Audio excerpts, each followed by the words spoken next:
veo. Sí, no, ya sé. Ya no la necesito.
Ya se actualizó esta madre.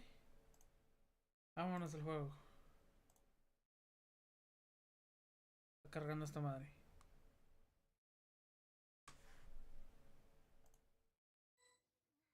Sand's getting wedged into my paw pads. Feels kinda weird.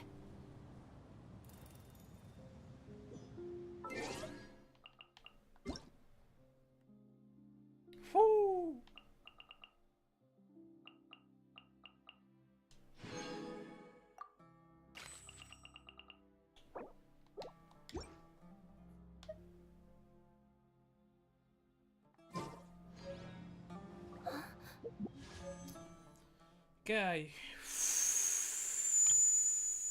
Uy, tentador.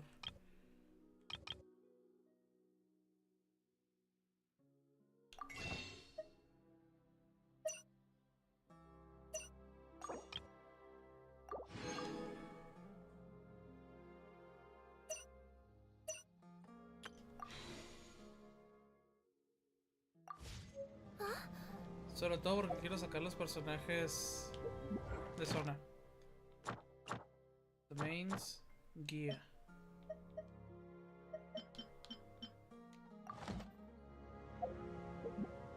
Once there.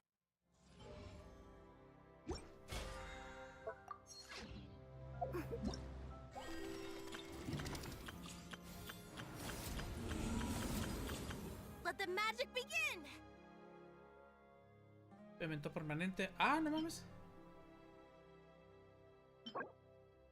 Está en la Alinet de huevo. Pues lo mismo que le hicieron a... ¿Cómo se llama? Esta...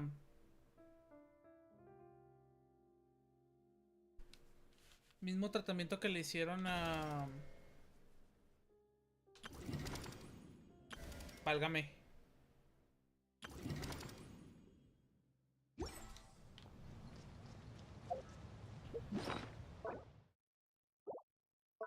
A Coley.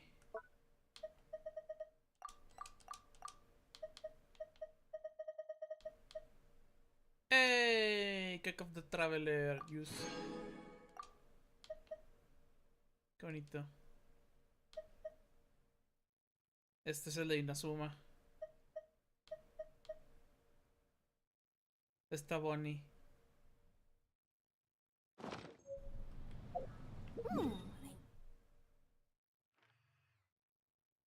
Holy fucking shit. Ay, no mames, es por allá. Inside this package. Let the magic begin.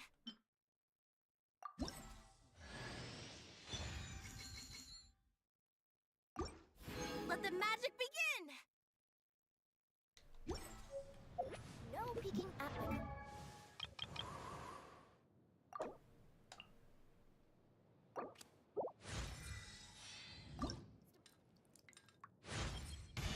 My perception has been heightened.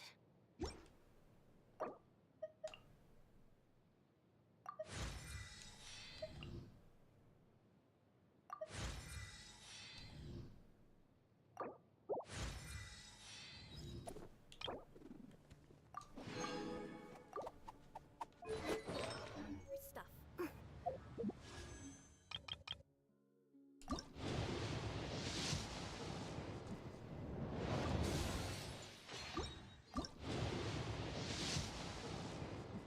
Pura shit. Y la otra vez me ha repetido para acabarla de chingar. Ok. What the fuck is this? Surban. Twin Horde Chaplet.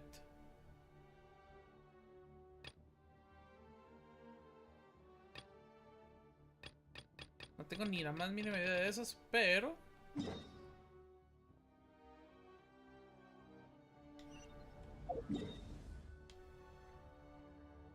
Hay que ir a Caravan River, al parecer.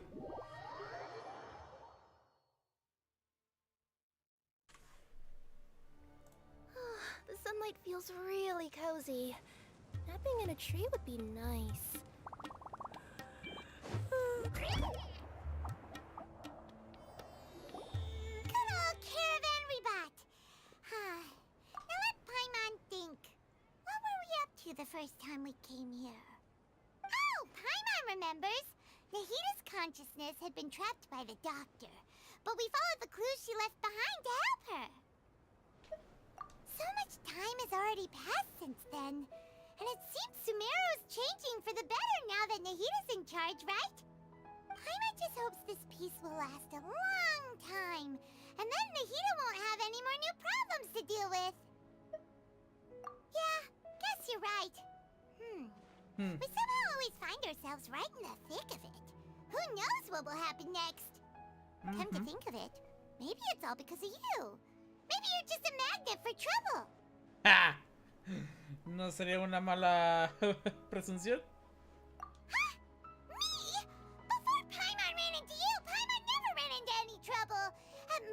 she was super tired, Paimon got caught in some strange whirlpool and sucked out into sea. And even then, you fished Paimon out. Anyway, for Nahida's sake, maybe we should think about heading to our next destination for now. Ah, look who it is. Running into you in a place like this? I can see you two still love wandering around. Oh, it's Dia! Since when are we just wandering around? We're usually taking care of some serious business. Even though it may have nothing to do with our journey. But never mind that. What brings you here? I just finished a commission in the desert for a usual client of mine. Nothing too interesting. Just escorting a shipment of goods. I'm on my way to report back. That's when I saw you two all the way over there, chatting away. What were you two talking about anyway? Huh? You serious? Can't say I saw that coming. But you are travelers after all. I guess you'd never stay for too long in one place. Bumping into you like this will become a rarity. I'm starting to feel sad just thinking about it. Hey, how about I gather a few mercs to escort you two? What do you say? Thanks, but no need. Oh, Paimon had no clue you'd miss us so much. But don't worry, we'll come back to see everyone when we get a chance. Sounds good. All you need to do to get to Fontaine is cross this stretch of desert and navigate some waterways. Knowing you two, I'm sure it won't be anything you can't handle. So, when are you leaving? Oh, wait a sec. Paimon just remembered there are still a few dishes in Sumeru that Paimon hasn't tried yet. Now, where's that list Paimon made?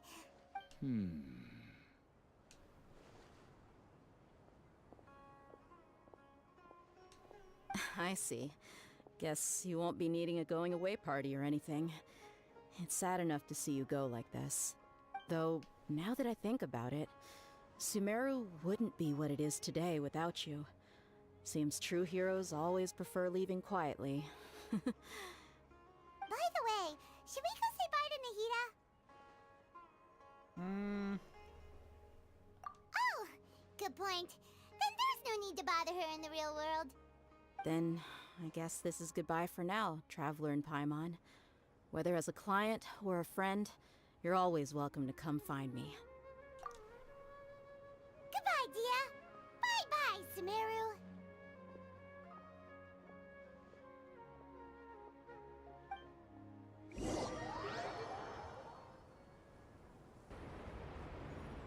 Ah, nomás te teletransportan.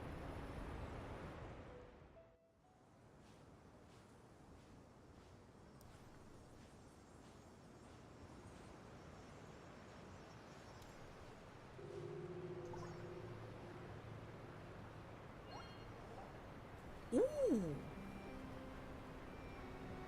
Pretty.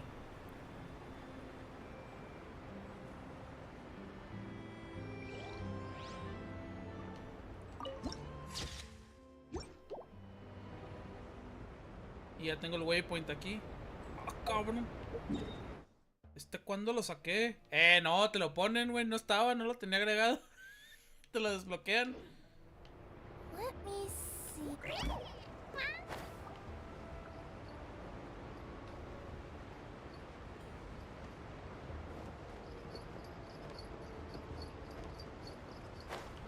Ah, sí tengo al bollo. No me acordaba.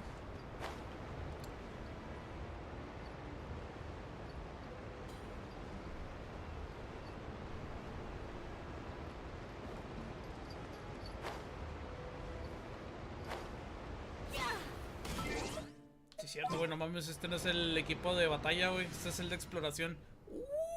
Esto es nuevo.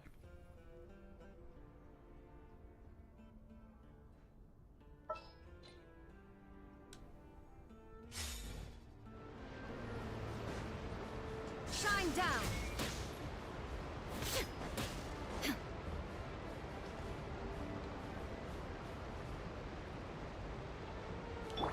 Everyone hold hands.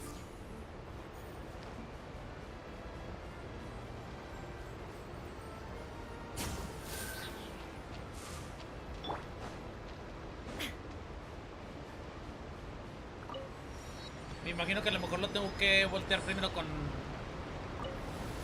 aire.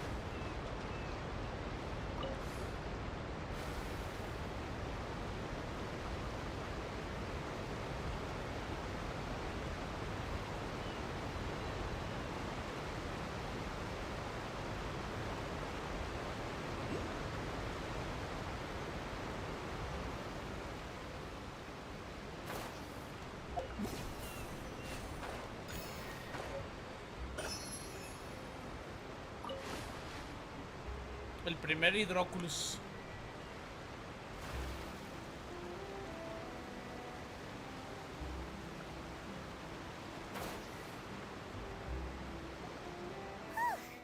After crossing all that sand and water, we finally made it! Oh, this must be Fontaine's port.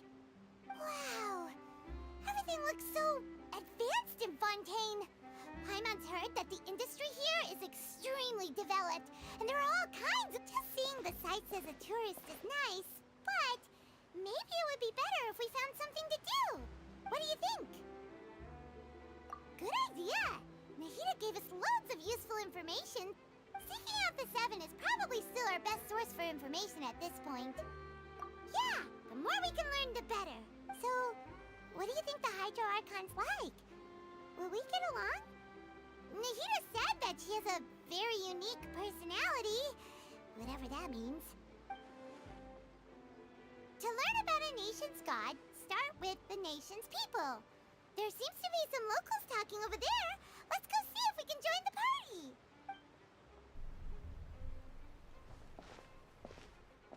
party. If you ask me, it's a tragedy how things ended for him. Clearly, he was a pretty decent person. Yeah, I didn't expect that kind of ending for him. I thought he would at least fight on a little longer for his family. I was expecting a sudden plot twist, but it's a pity that it never happened. Still, his story is quite the tearjerker. Excuse me. Can I help you two? I couldn't help but notice you standing here listening. Hi. We're travelers new to Fontaine, and we had something we wanted to ask, but you seem to be really busy talking about some kind of play, so we didn't want to interrupt. Play? Oh, no. We're talking about something that really happened. In fact, it's a case that was just heard a few days ago. Really? Like, a real trial?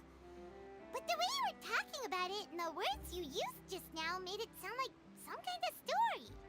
Well, good tales are often based on true stories, aren't they? And what you see in reality may also be someone deliberately putting on an act while harboring ulterior motives. Whether something is true or not simply isn't that important. The main thing is whether the story being acted out on the stage is splendid enough.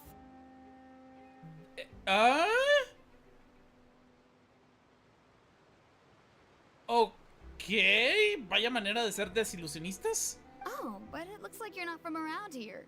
You probably don't know that the Fontaine Court of Justice is called the Opera Epiclese, or more commonly known as just the Opera House. But, shouldn't court cases be treated a little more seriously than that? Not to question Fontaine's way of doing things.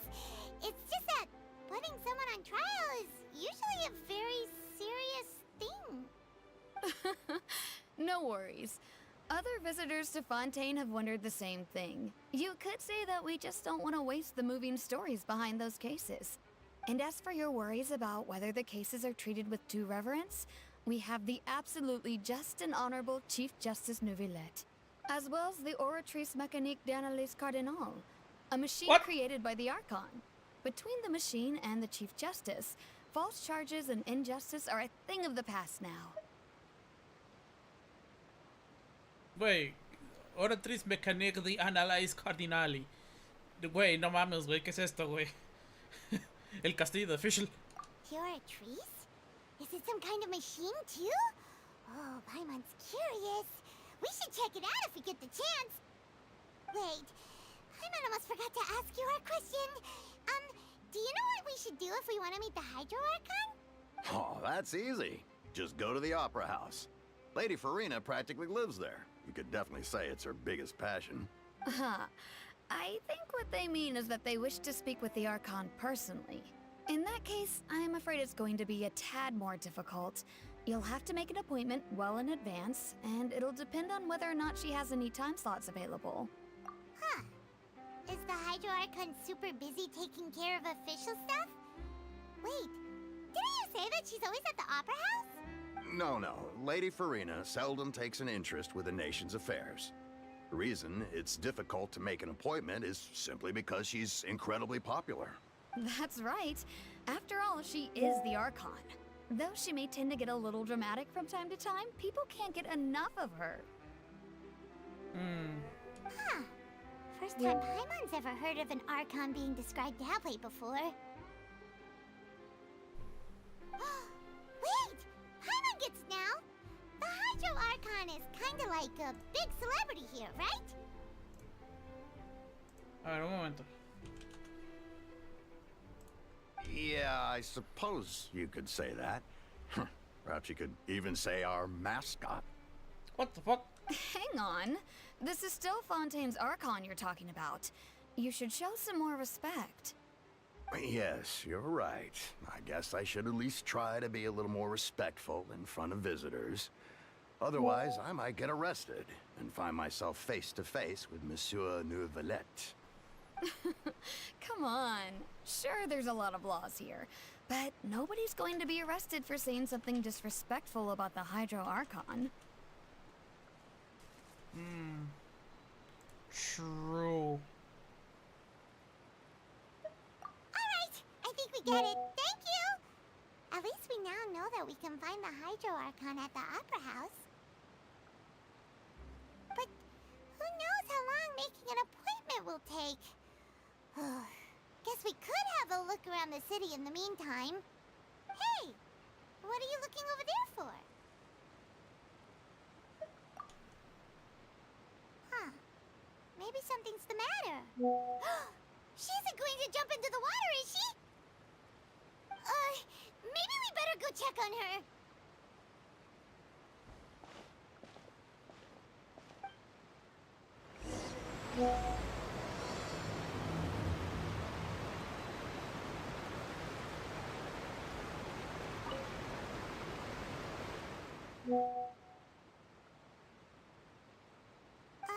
Hello there. Excuse me. Are you alright? Huh? I'm fine. Thanks. Oh, okay then. We just noticed that you seem to be worried about something. About many things, actually. But there's nothing I can do but just keep my troubles to myself. I was just reminiscing about a place my brother and I would play when we were kids. It was just atop that hill over there. See? Hasta luego. You're pointing at the sea. Sí, ya sé, ya sé. Wait, are you saying that you and your brother lived in the water?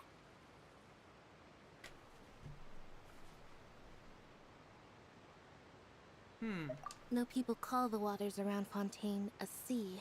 It's actually just an inland lake that's filled with fresh water. And no, I can still see that hill clearly in my memories. Now, it's been completely submerged.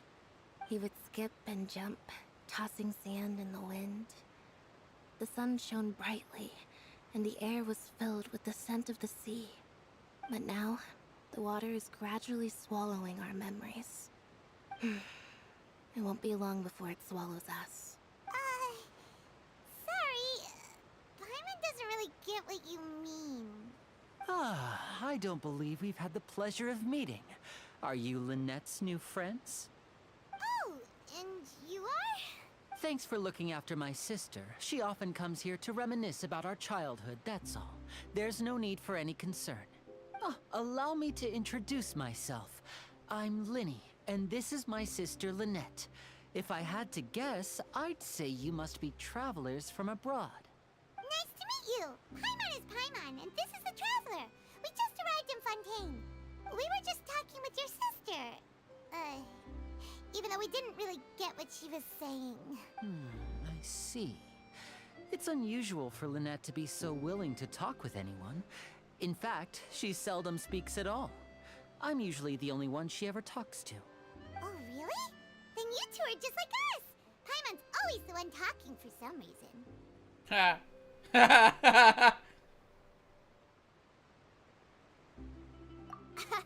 So that's how you think it is?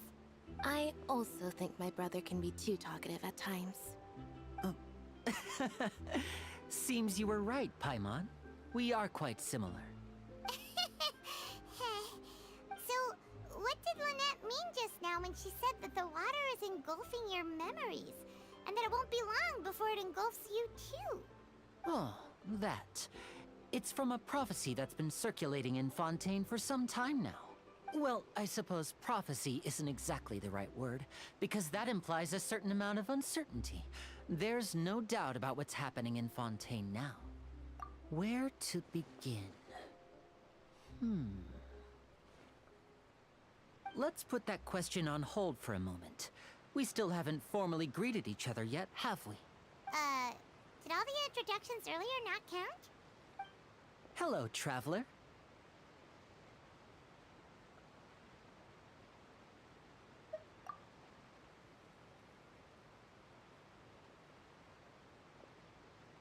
And hello, Paimon. Hey! Why didn't Paimon get a handshake? You're not poking fun at Paimon, are you?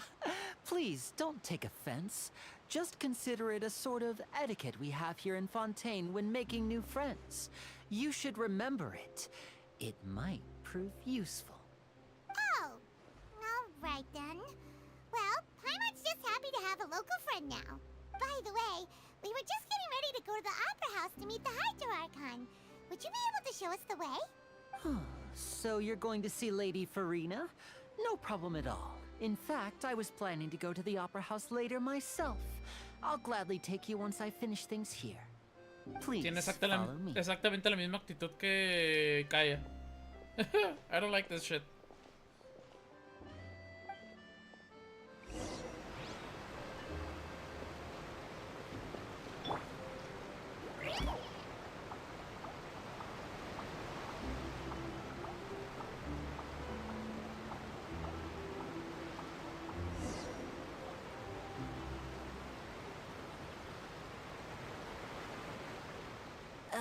You said you were going to see Lady Farina? Well, it seems Lady Farina has come to see you.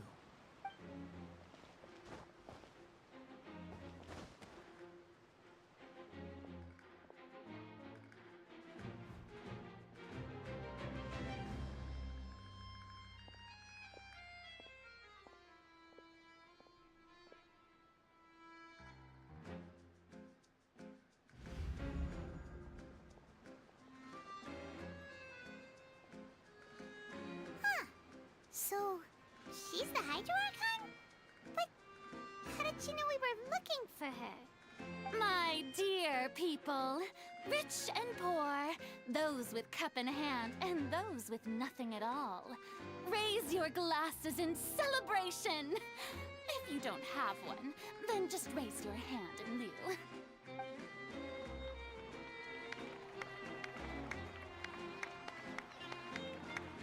As you can all see, two unfamiliar travelers have arrived in our nation.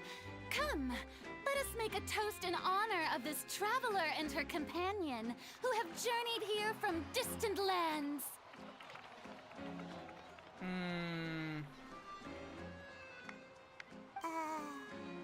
Is she talking about us? Algo está rancio aquí.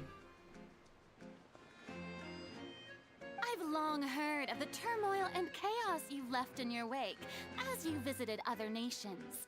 But I welcome you nevertheless. No, I have come to receive you personally. Fear is for insignificant cowards. I am a god, and I will never entertain the notion of such meaningless wariness. You can be rest assured, I see clearly your sincerity. Of course, seeking an audience with me is the most sensible thing to do. It will allow you to truly behold my power and witness my authority. Intelligent people always gather under the correct banner. I, Thosalor, hereby welcome welcome you to the nation of Hydro and acknowledge the value and significance of your trip. Now, you may rejoice in this. Yeah, Paimon still can't believe it. Feels like we've only been here for a few minutes. But the Hydro Archon's entrance was, how should Paimon describe it? A little over the top? Sí. Miss Hydro Archon? How did you know we were coming? Ah, I see.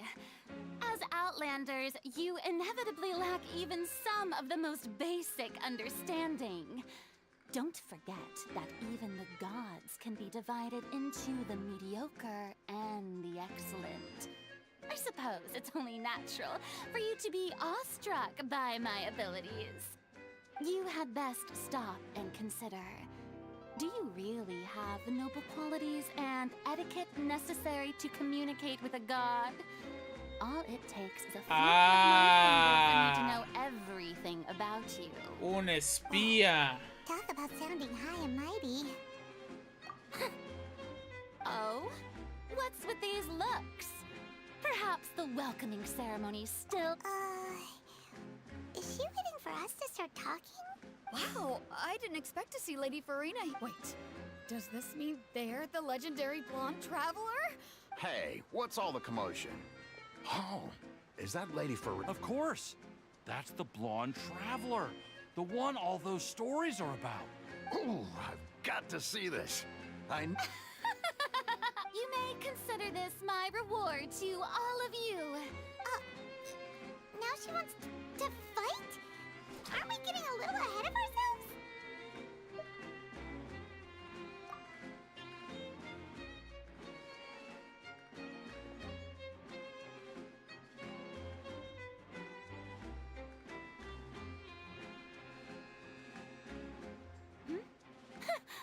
Are you not afraid? What are you trying to do, traveler? Provoking a god in front of her people? Stand down, Clorend. I admire her bravery. Few have the courage to draw their... Unfortunately, people nowadays only crave... Yeah, she's... On Araneus, criminals are always requesting duels to defend their honor. You're getting a bit old. You see. Then, as the god of justice... Right. Duel in court. How exactly Rigged. are you going to have a duel in court? You mean you're going to...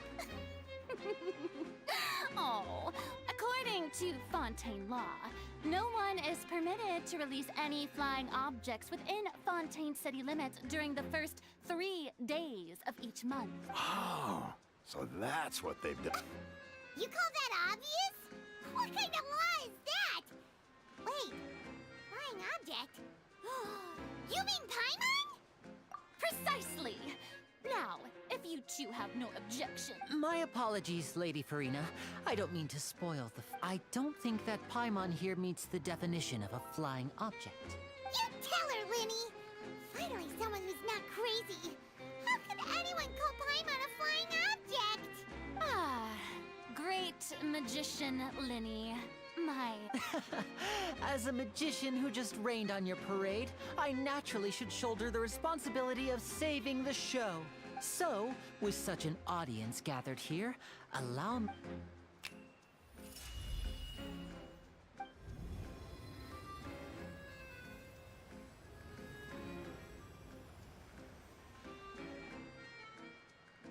Ta-da!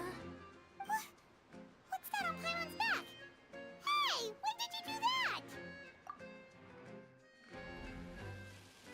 Ah, ya sabía lo que estaba sucediendo.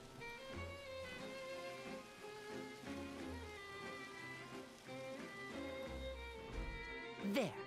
As you can all clearly see, Paimon should be classified as, well, something like a balloon. This rope has been in the traveler's hand all along. It was just that no one could see it before. Huh? You call that magic? Huh? I'm not sure what to think. Amusing. Very amusing, Linny. Performance? In which case, consider the matter of your trial resolved. But when there are valid grounds, I will not only judge travelers from abroad, but even the gods of other lands. I look forward to seeing your upcoming performance at the Opera House, Mr. Linney and Miss Lynette. That's enough for now. Toodaloo!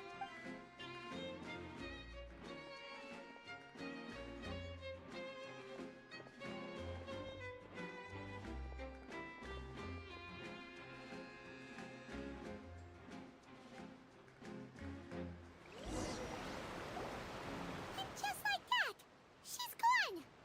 Well, that's the most unpredictable Archon Paimon's ever seen. He never even had a chance to ask her anything. But that's a problem for future Paimon. That whole scene just now was really... Yep. Don't mention it. I just happened to remember that there was such a law, so I did a little preparation, just in case.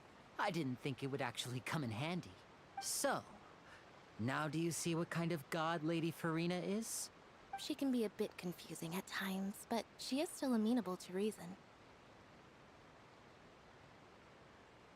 Anyway, Paimon had no idea you were a magician, Linny. It sounded like you'll be performing at the Opera House, right? I just know a few simple tricks I use to make a living. Lynette is my assistant. It will actually be my first time performing on the most prestigious stage in Fontaine, the Opera House.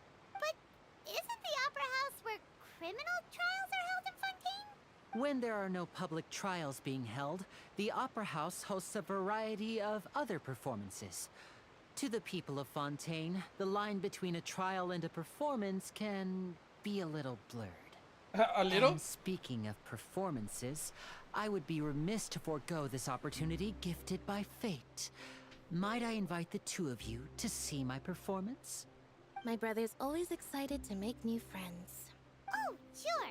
We don't really have anything to do now, and we wanted to go to the Opera House anyway. Splendid. In that case, why don't we go together? I'll show you the way. I just have something to take care of first. Oh, you really mean it? Then I'll take you up on your offer. This is a magical item known as a magic pocket. Perhaps you can help me distribute them to the people here. Huh? What are they going to use it for? About that... You asked me before about the prophecy, right? Let me start by telling you a little more about what it entails. I'm not sure exactly when it began, but a prophecy has been circulating around Fontaine. It says that every person in Fontaine is born with sin. No matter how the Nation of Justice holds trial after trial, this sin cannot be absolved. Until one day, the water levels in Fontaine will rise, and the sinful people will slowly be drowned.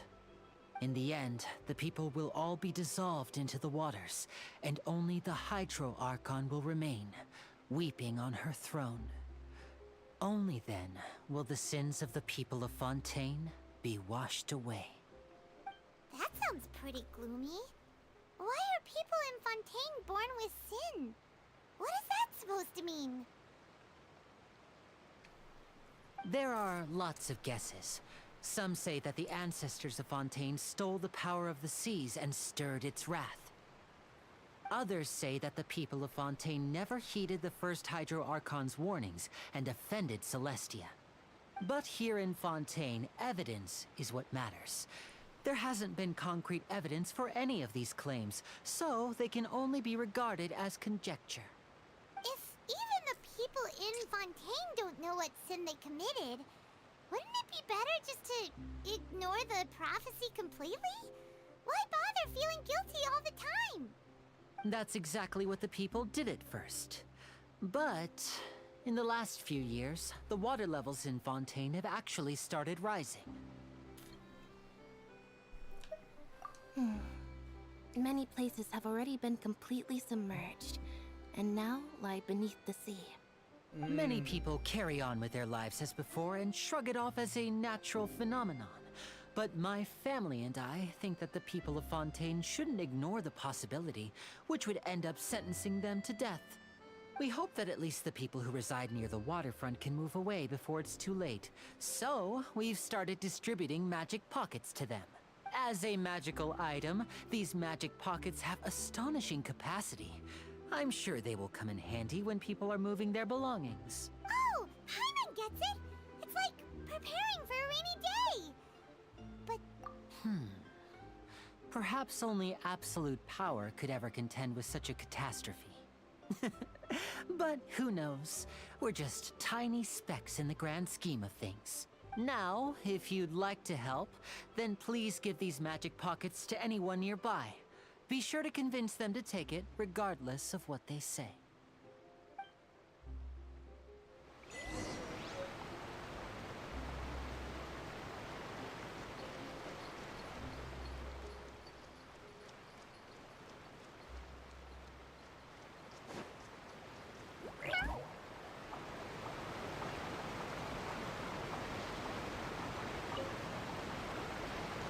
So you're the blonde traveler that everyone's been talking about.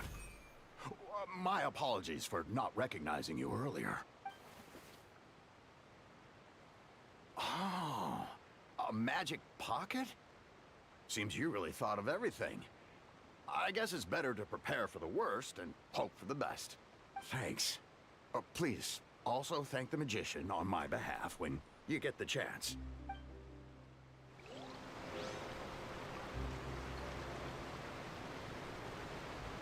Me imagino que... No, son los mismos. Never mind. What's this? Ah, so you also believe in the prophecy. What? You mean you don't believe in the prophecy? No, I believe in the prophecy. But I also believe in another story. The story says that people once lived in the ocean. They were one with the ocean and couldn't live apart from it. But as time wore on, people desired to live on land and developed blood vessels, encapsulating the sea within their bodies. Thus could people set foot on land. So, if you ask me, when the water rises and takes us all, it'll be like we're going home. Oh, we hadn't heard that one before. But people can't live underwater. They'll die. You should probably still take it. All right, I'll take it. I guess I just feel that being dissolved into the water doesn't necessarily mean death.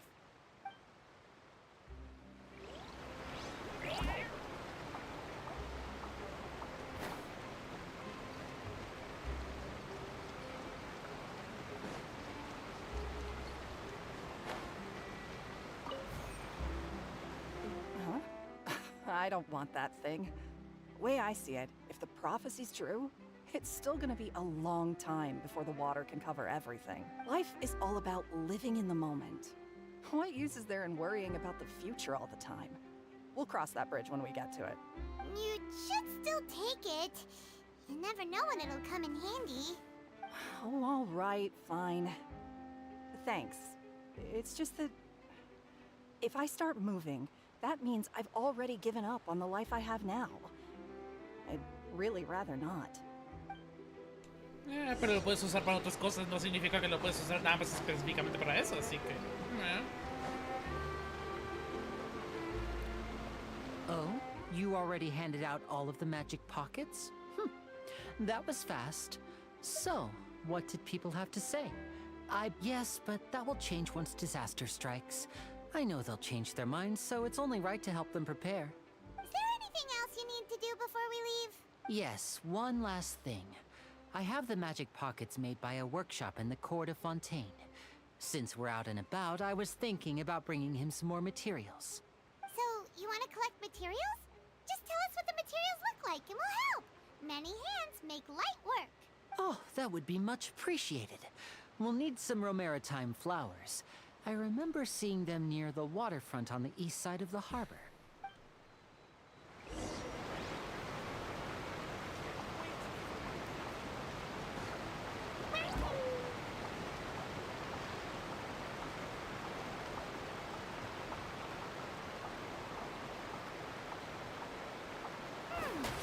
It seems we have to use hydro to collect for maritime flowers. ¿Es en serio? Ah.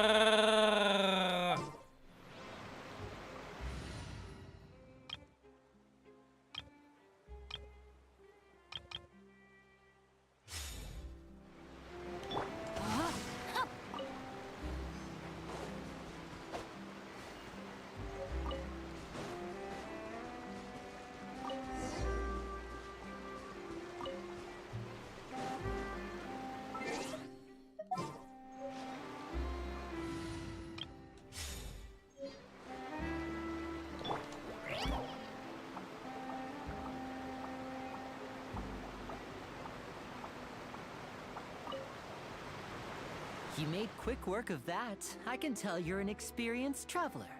I've also finished collecting a few here. Maybe next time you'll feel like helping too, Lynette. No way. I'm in power-saving mode today. Otherwise, I fear I may not have any energy left for the performance at the Opera House. Fine. Though the performance is still a long way off. Now that we're finished here, we should get ready to head back to the Court of Fontaine. So, we're going to the Court of Fontaine before we head to the Opera House? Good. Paimon wants a tour of Fontaine's largest city and try...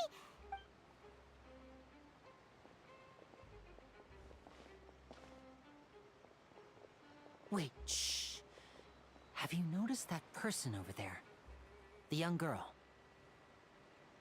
Huh? What's wrong with her? Paimon didn't notice anything.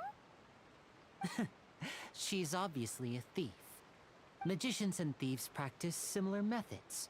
We divert attention, and a distracted audience is one that won't discover what you're really doing.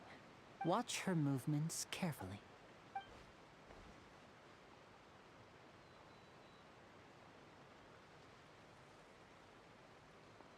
Oh, he's right! Shh, keep your voice down. We need to think of a way to catch her, but it seems she's very alert. Perhaps we should split up. You two can ride the lift over there and wait up top. I bet that'll be her escape route if she tries to— All right.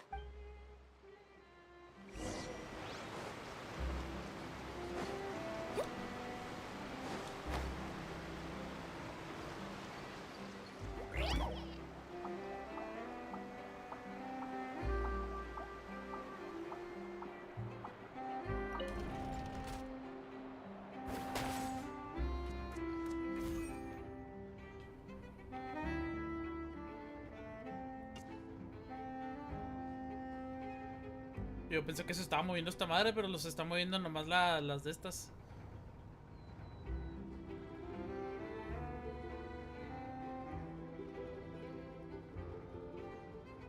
Bueno, vamos, esta madre está muy larga.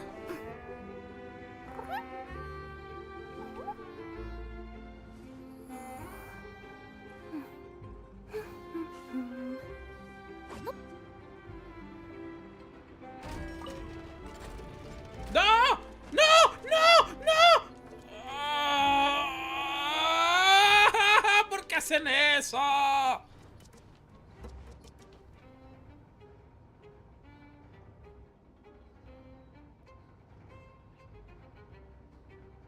Debería de haber un panel. A esperar otra vez. Arriba otra vez, pues.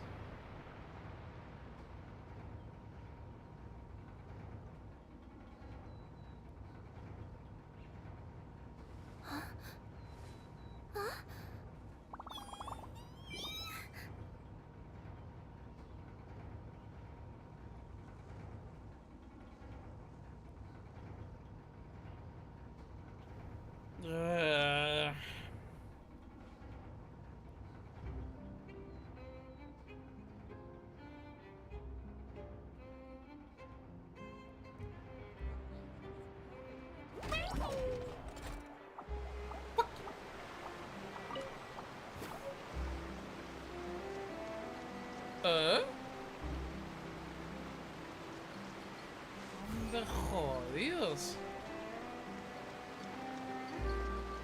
Ya lo vi.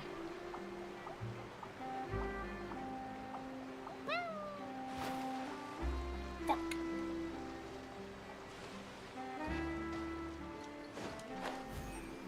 no se puede.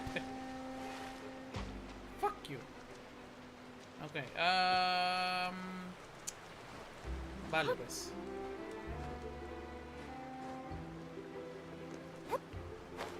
A la antigua. Y...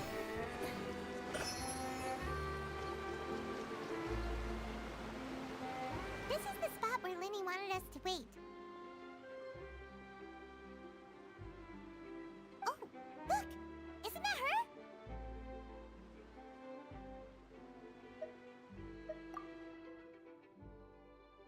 Oh no! Did she notice us? What should we do? Should we chase her?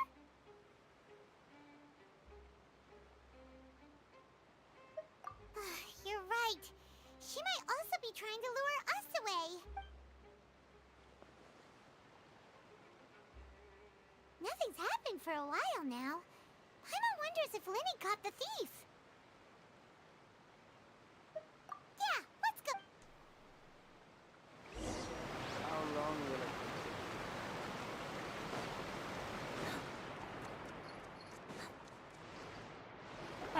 Are you sure that's all she took? You should check to make sure you're not missing anything else. No, that was all. Oh, I can't thank you enough. I didn't notice a thing earlier. Anyway, I should be going now. Thanks again. Oh, were you returning what the thief had stolen? That's right.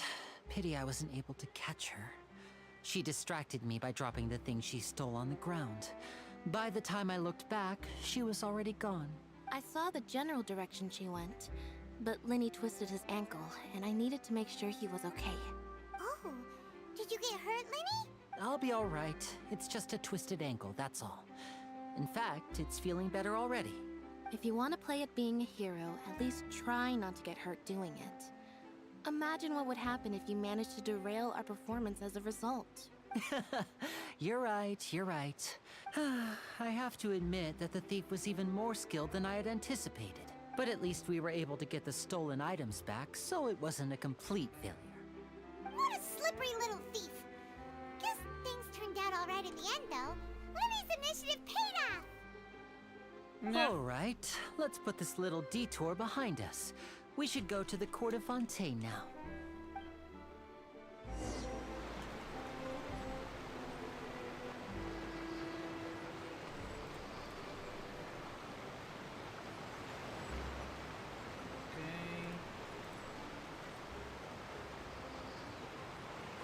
I wonder what's inside this package.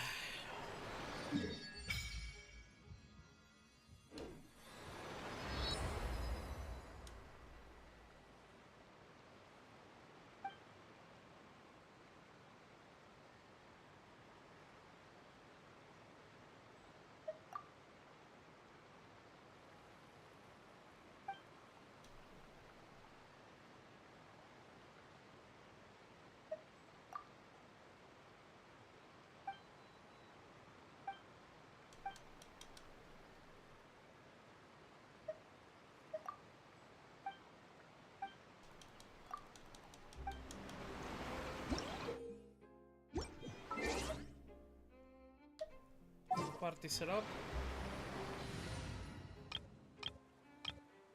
Y no tengo ninguno con el Traveler. Ok, este. Just what will we come across this time?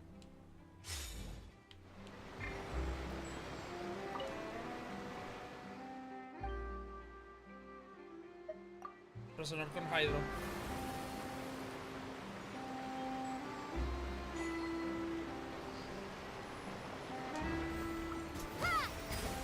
Es una pistola de agua, mamón.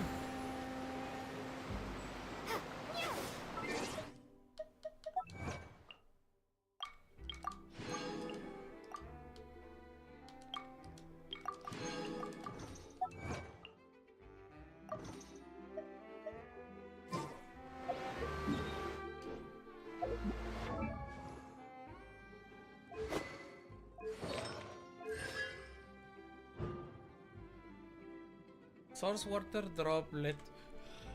Ay. Will restore 2 energy to Traveler.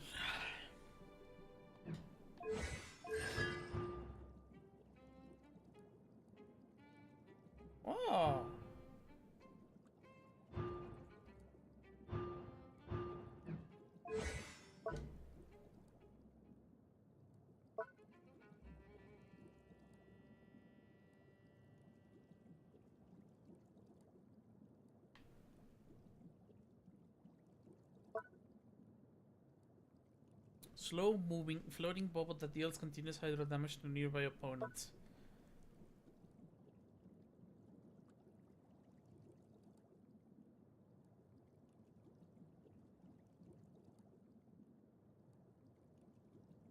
Ah, no mames, esta madre cura.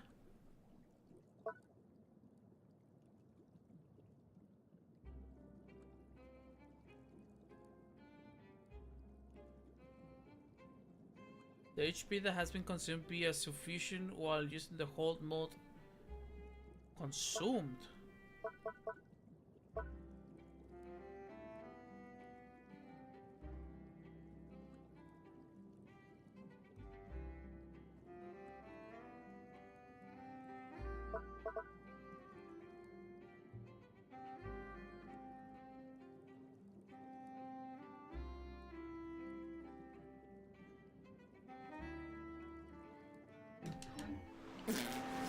What?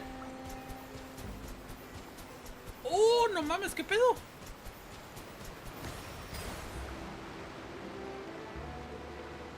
Baja la vida esa mierda.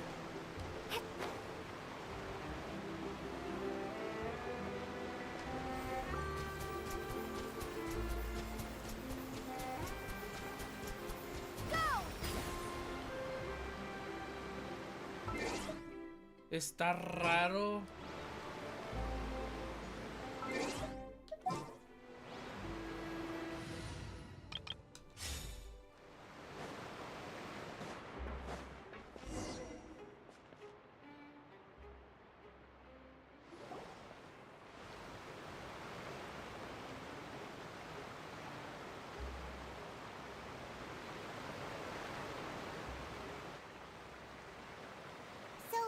Ride this thing to go into the city?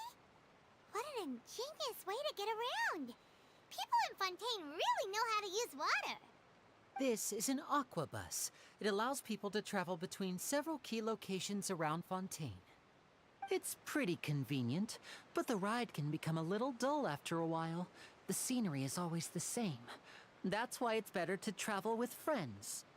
So you mean it's still boring even when I'm riding with you? Ha! No, that's not what I meant. It's just that, well, you don't really talk that much. Besides, it doesn't really feel like a real trip when it's just the two of us. It's the same as being at home. Whatever. Guess that's what it's like to be an older brother. It's about time for us to leave. Let's get on board.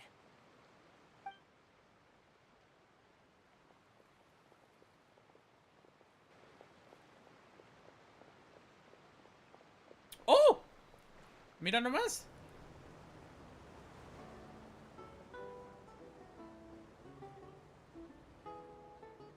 Huh? What? Traveler! Paimon! Charlotte! Oh, I never guessed I'd bump into you while riding the aqua bus. In the story of my life, this is big news. What are you doing in Fontaine? I didn't hear anything about you paying us a visit. Yeah, it's quite the coincidence. But as travelers, we're always on the move. It's not surprising that nobody knew we were coming. Though we still have no idea how the Hydro Archon knew about us. Oh, let Paimon introduce you to our new friends! Oh, no need for introductions, Paimon. I would recognize the great magician Linny and his assistant Lynette anywhere. I wouldn't be much of a reporter if I didn't know who they were. It's a pleasure to meet you. I'm Charlotte, a reporter for the Steambird. Nice to meet you. From the Steambird, huh? We've often relied on your paper to promote our performances. It's an honor to meet you. Now that everyone knows each other, Fontaine suddenly doesn't feel like such an unfamiliar place. So, what have you been up to lately, Charlotte? Any big news? Not too much. When there isn't any breaking news, I mainly cover the trials at the Opera House. You can still manage to keep readers' attention as long as you tell things from a clever enough angle, even if it's the same old topics.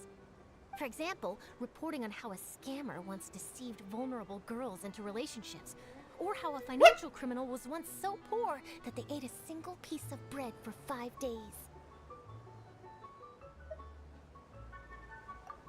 You're right. Seems you know me pretty well. What I'm really after is exclusive, sensational news pieces that could shake the country. These smaller stories are a waste of my talents. Oh, I just remembered. I've been following a case lately. Well, a series of cases, actually. You mean the serial disappearances of young women case? That's right! These stories are the talk of the town right now, and it's probably the most mysterious case we've ever seen. If I'm the first with a draft ready to publish when the case is finally cracked, and it's the headline story in the Steambird, oh, when that happens, I bet all the other reporters will shed tears of envy. I've already gathered all kinds of materials. I just can't wait for the truth to be revealed.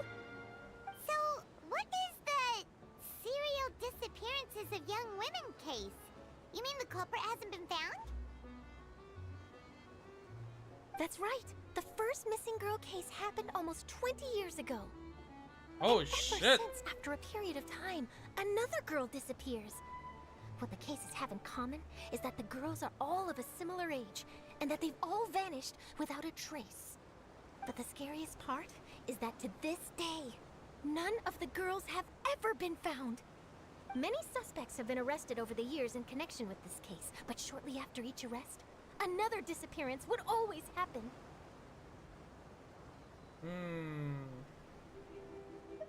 Yes, it's possible. But either way, I believe that every case has some precise truth behind it, waiting to be exposed. Yes, I agree. And at the very least, the family of those missing girls deserves some sort of explanation. I just imagined for a second what I would do if Lynette were to suddenly disappear. I'd pay any price to get her back, and then find a way to track down the culprit. Please don't imagine that, Lenny.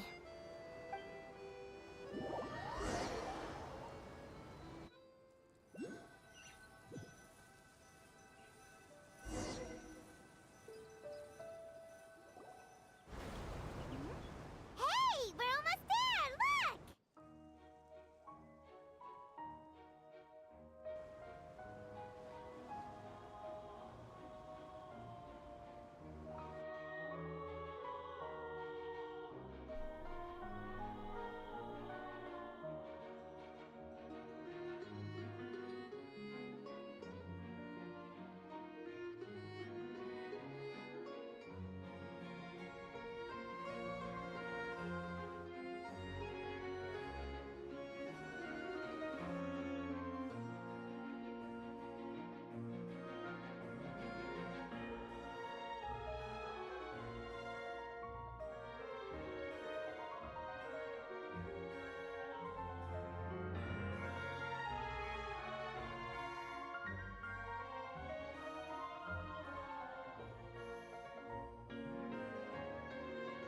Well, I really enjoyed chatting with you. Life should be full of pleasant little surprises like this. Yeah, us as well. The ride went by too quickly. I have an interview to get to. I should get going before I'm late. Okay, Paimon hopes we can chat again soon, Charlotte. See ya! Bye now. Oh, be sure to stop by and see me at the Steambird when you have time. What a tough job. Always running around and interviewing everyone. Well, where should we go now? If you don't mind, how about we stop by my home first? Besides, I still have all the materials we collected. Sure, we wouldn't mind at all. This city is so huge, Paimon wouldn't know where to start anyway. Cierto.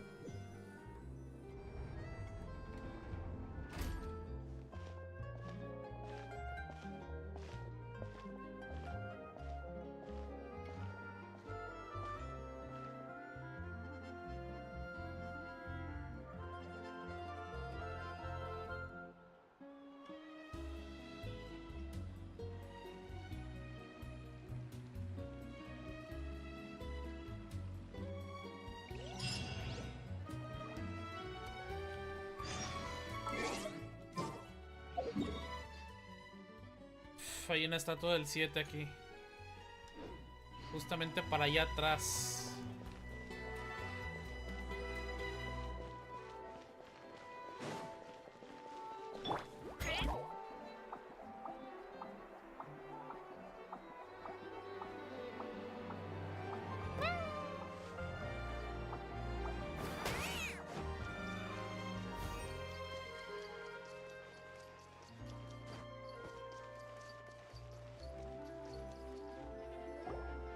This is our current abode. Ah, Fremine, you're home. Where did everyone else go? I have some new friends that I would like to introduce. Oh, they all just went out a moment ago. I see. Everyone is getting busier now that Father will be returning soon. I suppose that can't be helped. Allow me to introduce you to my little brother, Fremine. He is a phenomenal diver. Hello. Nice to meet you. Paimon is Paimon, and this is the Traveler. Oh, you sound very proud to have a diver as a brother, Linny. Linny, could you come here for a moment? What is it, Fremine? Do you have something to tell me?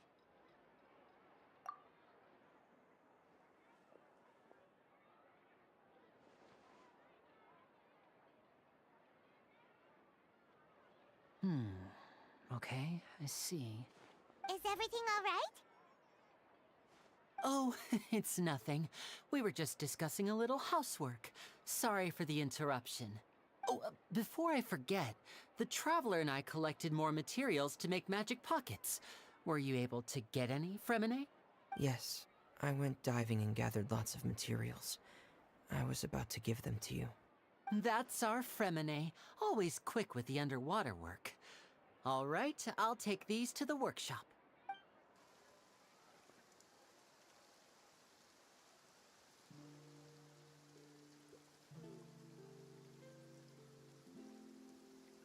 La lluvia.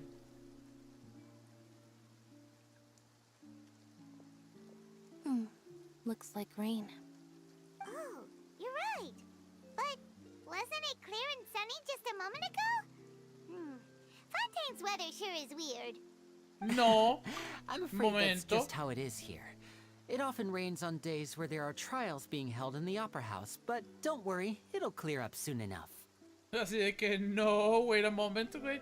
Todas las ciudades en los que hemos estado en los alrededores está lloviendo y en la mera ciudad nunca cae ni una sola puta gota de agua. What's wrong, Fremine? There's a legend about the rain that I tend to believe. It's said that a dragon of water once resided in Fontaine. Though we don't know where the dragon went, every time it weeps, the skies will cloud up and pour out rain. When I was a child, my mother told me that if I wanted to go outside and play, I should yell toward the sky at the top of my lungs. Hydro Dragon! Hydro Dragon! Don't cry!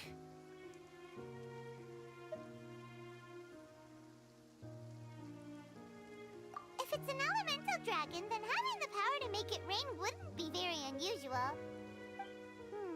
Let Paimon try something. Hydro Dragon, don't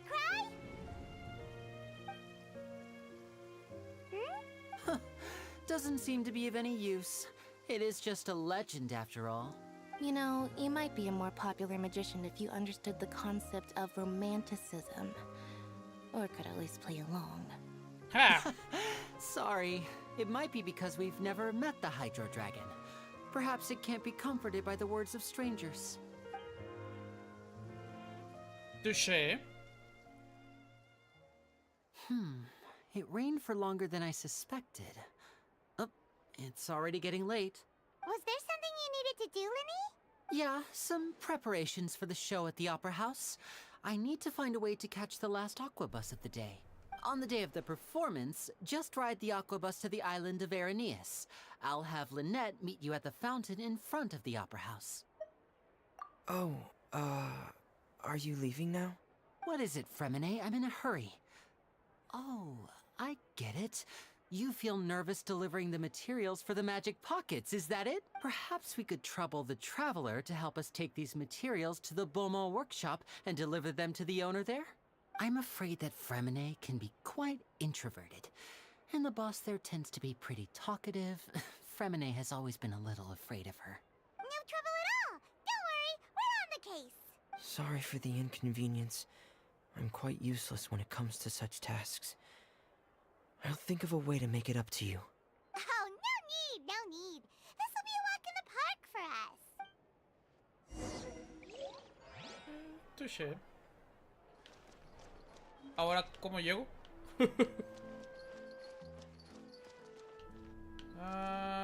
Vi que había un teleport waypoint.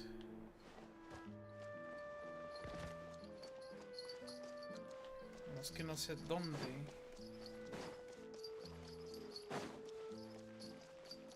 Hello?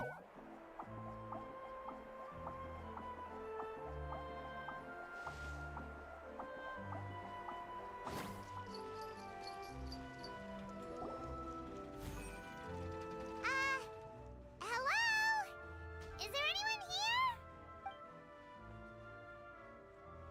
Oh, hello there. New customers? Looking to buy, or do you need something made? Or Oh no, we're just here to deliver some materials. Here they are. They're for making... what were they called again? Ah, these must be for magic pockets. I could tell right away.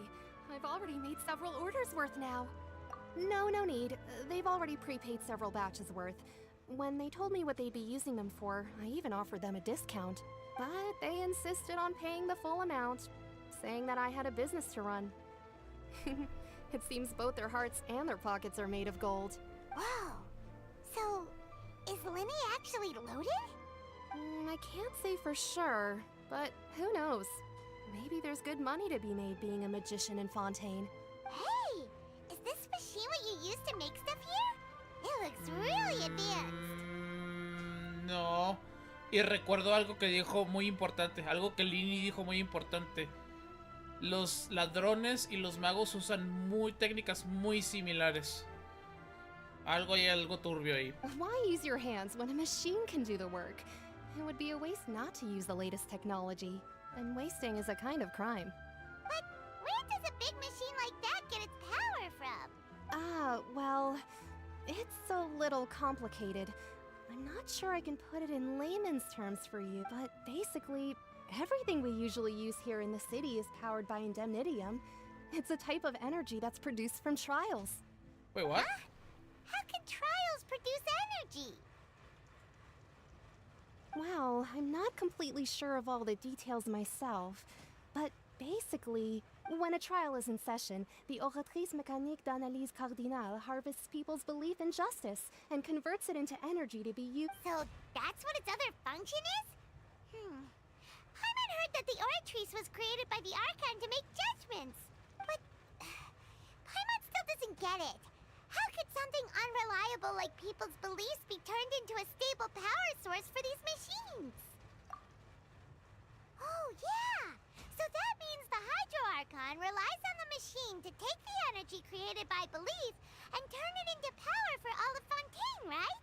Even though I've never heard anyone really put it that way before, it sounds like it makes sense. Besides indemnitium, we have another type of energy called pneumosia. It isn't produced by the power of the Archon, but it is unstable by nature.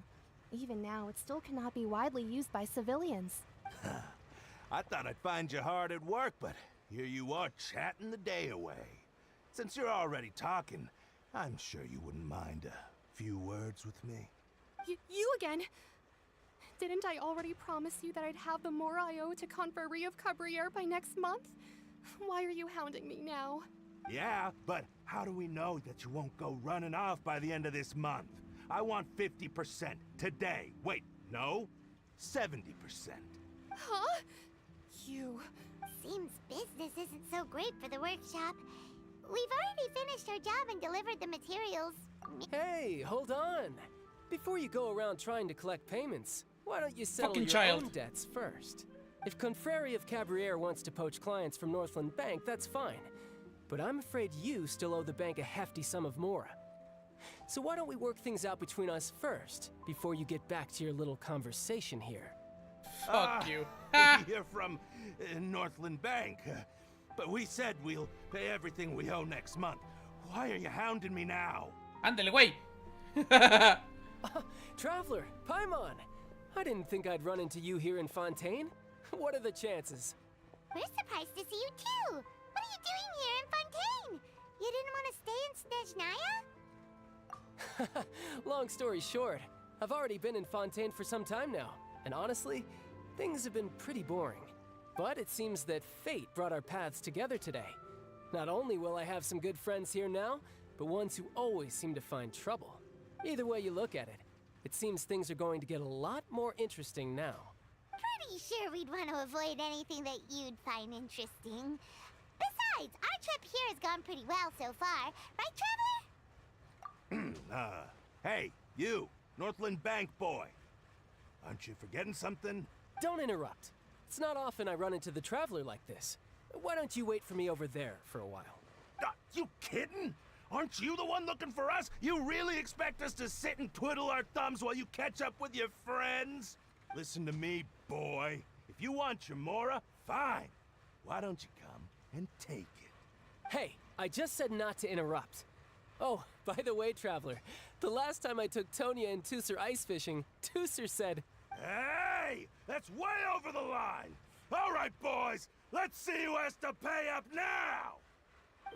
Can you at least let me finish one sentence? Fine. Though the bank told me not to get rough with our clients. You're the ones who started it. This is an act of self-defense. You two will have to be my witnesses, okay? I'm sure this won't take long.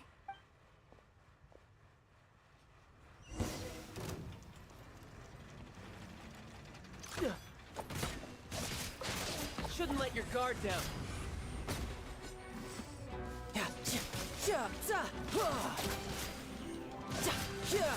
Super easy. Oof. What's your deal, Brad? How are you so strong if you're just a staffer from Snezhnaya's Northland Bank? Wait, don't tell me you're... Oh, now you notice. It's a little late, don't you think? Just make sure you understand that you don't mess with Northland Bank. Got it?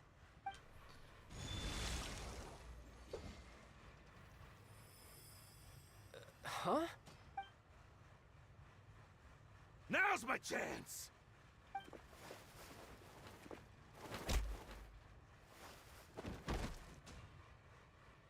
Huh. That was weird.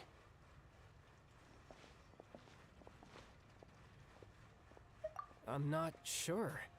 It's as if I suddenly lost control of my hydro powers when I needed them. Maybe there's something wrong with my vision? Strange. How could No. that happen? First time Paimon's ever heard of someone losing control of their vision. Never mind. It doesn't matter. If I want to stay sharp, I shouldn't be relying too much on my vision anyway. Besides, I always have my delusion in case I need it. So what are you doing in Fontaine, child? And don't say it's work for Northland Bank. Well, I guess it's because I've been in a bad mood lately. Huh? What kind of reason is that? Wait, since when do you feel down about anything? Ha! I don't know. Maybe I still have a lot to learn about myself. Apolo _bajo llegó al Recently, desmadre. there seems to be some sort of restless power stirring inside of me. And I don't know why, but every now and then I feel like I'm in a terrible mood. Maybe you losing control Güey, of your vamos al vision just now McDonald's. is connected with that power you're feeling inside. Por la promoción del... That is a de possibility. tomarte una foto con el McDonald's y mientras estás haciendo stream.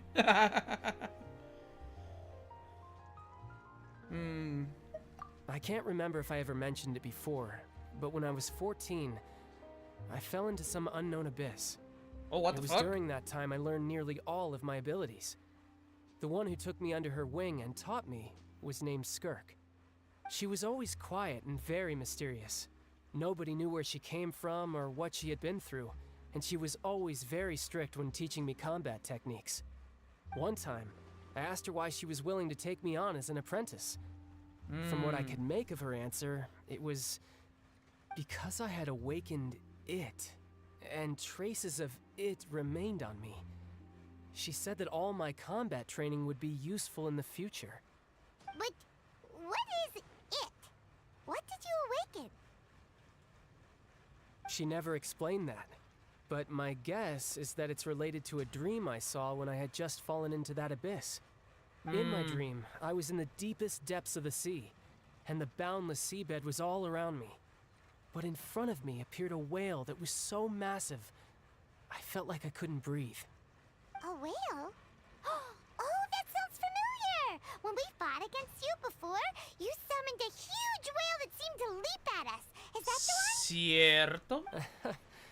That's just an abstract form of a whale that I create using my elemental powers. It takes that shape because the scene I dreamt of the whale has always been stuck in my mind. I'll never forget it. So you used the whale as inspiration for one of your moves? Huh. Seems a little twisted to Paimon. Es posible que se esté conectado. So why don't you just go ask your master? Maybe she knows the answer. ¿Muerta? You make it sound so easy. Ever since the incident I experienced there, I've never stopped searching for Master Skirk and that unknown abyss. But it's been years now, and I've still found nothing. There isn't even a trace of the place where I remember falling into the abyss. Oh. Oh, it sounds like some kind of ghost story. Y no sería la primera vez. I'm out of leads at this point, but there's nothing more I can do. It seems that strange encounters in this world tend to be elusive like that. Oh, seems the time really flies when I'm talking with you. I just remembered I have somewhere else I need to be, so I should get going. What? More work for the Northland Bank? No, it's more of a personal appointment. Lately, I've been sparring with some of Fontaine's official champion duelists whenever I'm feeling bored. Official champion duelists? You mean it's their job to duel? Yep. In Fontaine, before a criminal goes to court, they're given one chance to defend their honor by requesting a duel with an official champion duelist. The champion duelists are all-powerful fighters selected from among the nation's best. And the duel itself is a no-holds-barred fight with no specified stopping point. So engaging in such a duel is regarded as a symbol of defending your honor. If a criminal manages to win the duel, they'll be acquitted. But if they lose, they'll have no choice but to stand trial. And the worst-case scenario is that you're simply killed in the duel. What the fuck? Though it's rumored that Fontaine has a death penalty, from what I can tell, no one has ever been officially sentenced to death. So really, the only people who opt to duel are those who have suffered a grave injustice in being accused, or those who greatly value their honor. Otherwise, why gamble with your life? So, do many people actually get out of their trials by winning the duel? Apparently, it's exceedingly rare for anyone to actually win. Fontaine probably enacted this system as a way to show that the nation respects the honor of its citizens. Besides, none of the champion duelists are to be trifled with, which is exactly why I was itching to face them as soon as I got to Fontaine. Apparently, the one I'm meeting today, Clorinde, is the strongest of the champion duelists. I had been asking her for some time before she finally agreed to face me today. ¿Es la tipa que maneja toda la guardia? Posiblemente. Well, that's child for ya. Paimon feels like we heard that name somewhere before. Oh, before I forget, I want you to have this. Huh? Your vision? You're seriously just giving it away? I'm just worried that it could become uncontrollable again. I'd be pretty upset if it got in the way of my duel, so I think I'll be better off without it for now. Besides, I just need you to hold on to it for a short while. I'll come retrieve it when I have some time later. Paimon knows what you're up to. You just want an excuse to come talk to us again, don't you? Whatever gave you that idea? I'll be in touch later.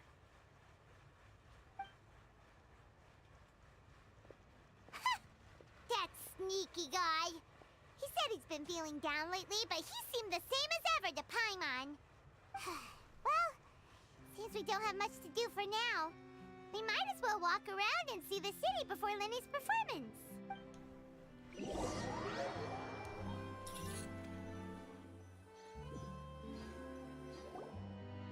Wow! Who could have seen that coming? The reporter who was barely around for most of the story was the murderer all along! Sorry. Paimon was just surprised, that's all. Whew. Paimon never saw that twist coming. But the whodunits here in Fontaine are a lot different than the light novels you see from Yai Publishing House.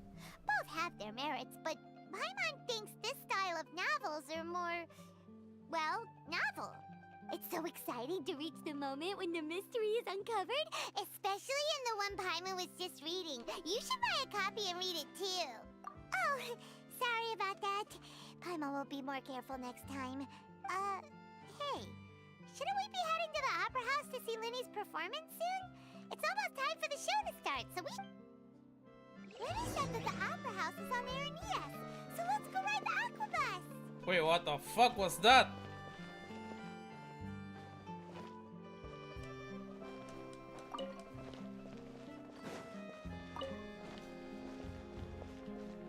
En el minimapa se vio algo.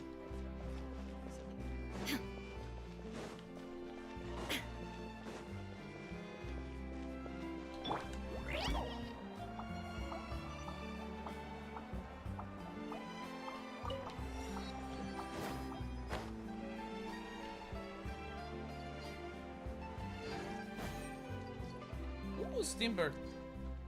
Sir Arthur.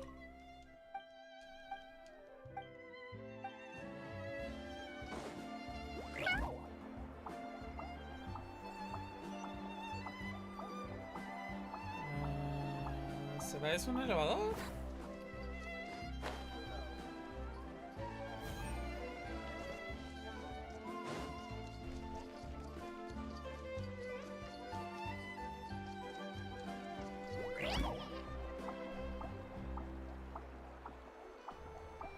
Es un hotel.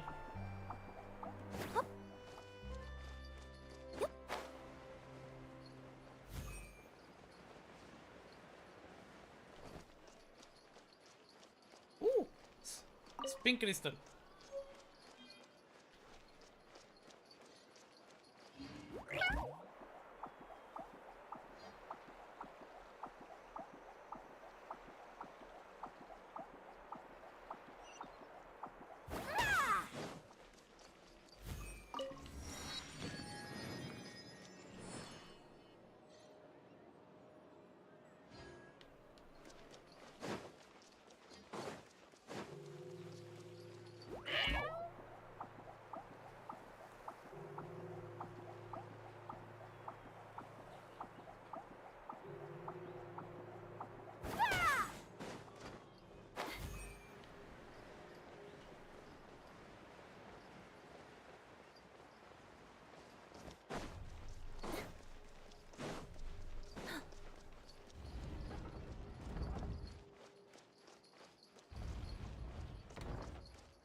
No sé qué piso puse.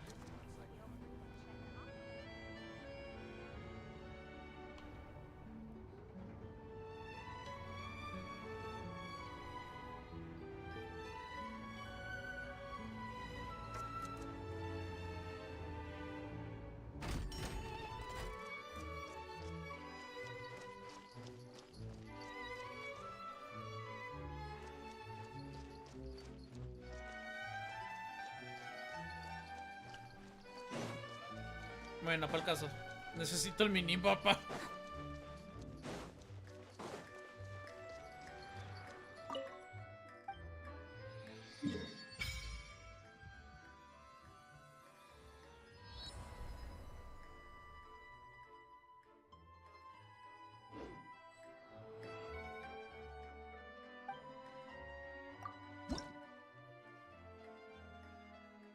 $20.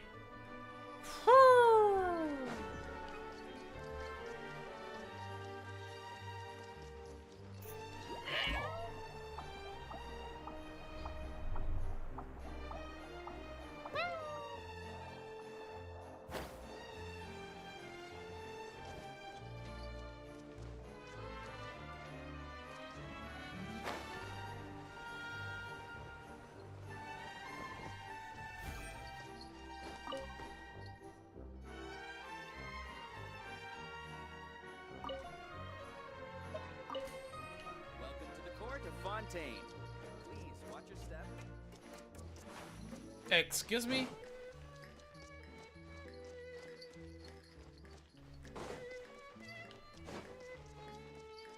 Higher.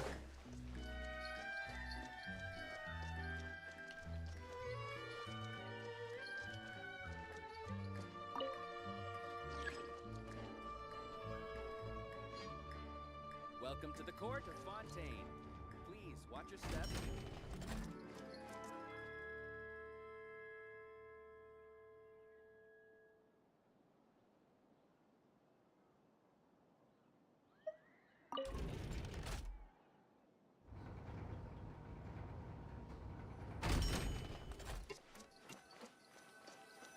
Welcome to the court of Fontaine.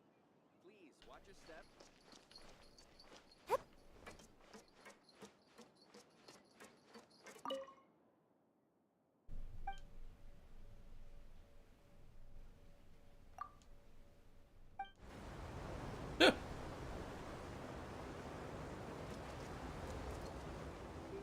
Welcome to the Navia line. I am Elfan. The boat will be departing imminently. Please do not stick your head, hands, or other body parts outside the boat.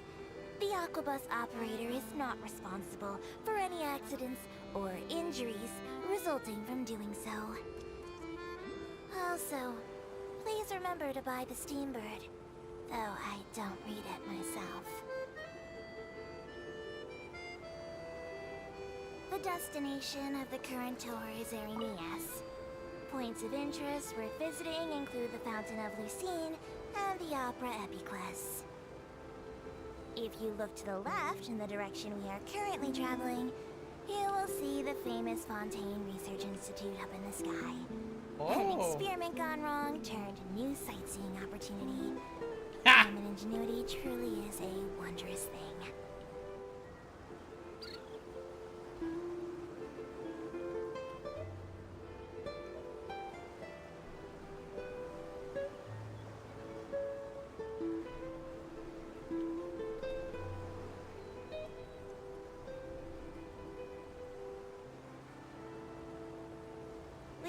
Approaching our final destination.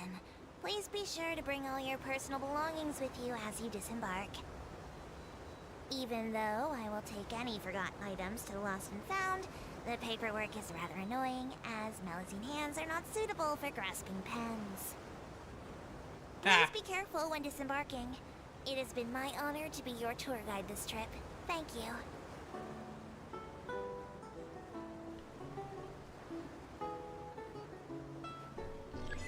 Poof.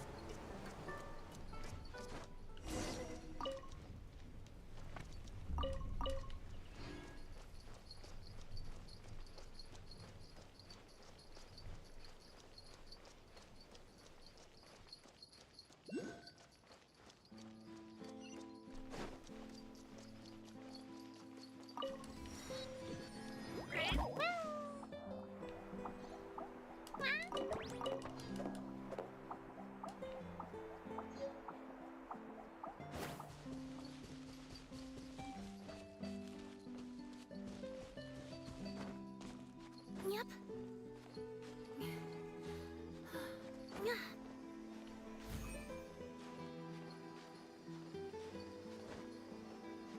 Uy, no. No sé qué acaba de pasar.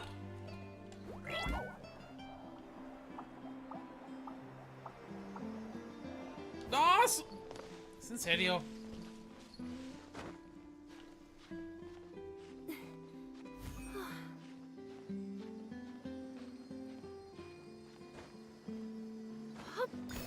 Ahí está.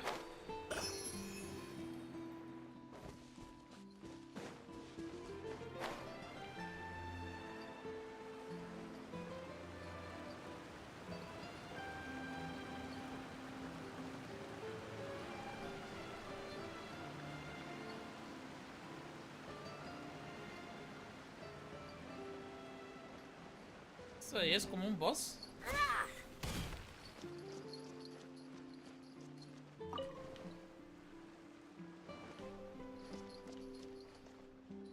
Es una cámara.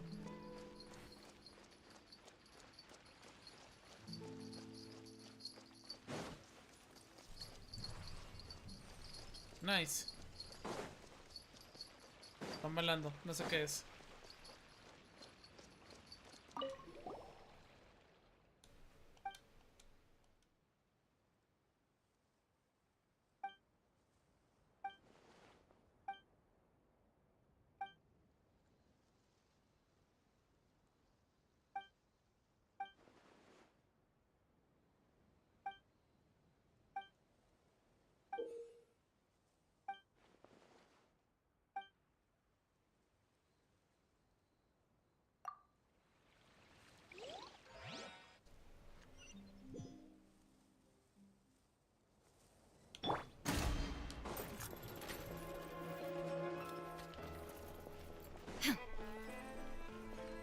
There is no escape!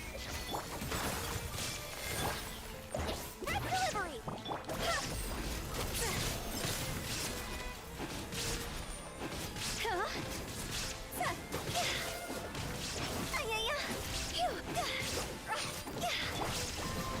Inazuma shines eternal!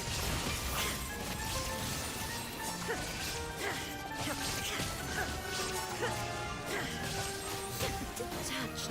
Oh! Here, please! I see everything! The Temple of Wisdom! See? Go!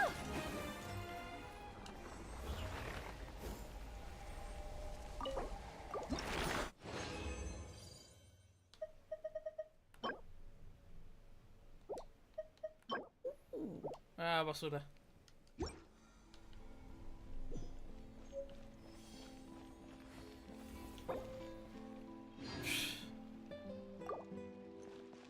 Me la asesinó. Mató a la Shogun bien cabrón.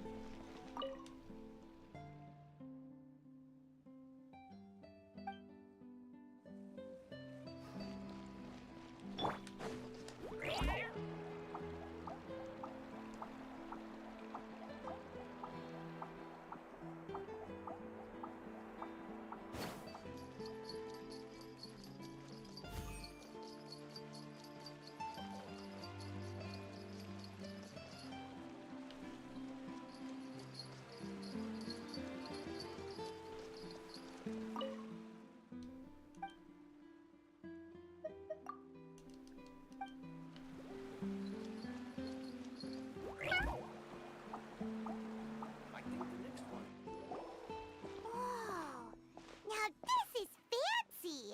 The Opera Epiclese. What a place to hold a performance! No wonder Linny and Lynette were looking forward to it.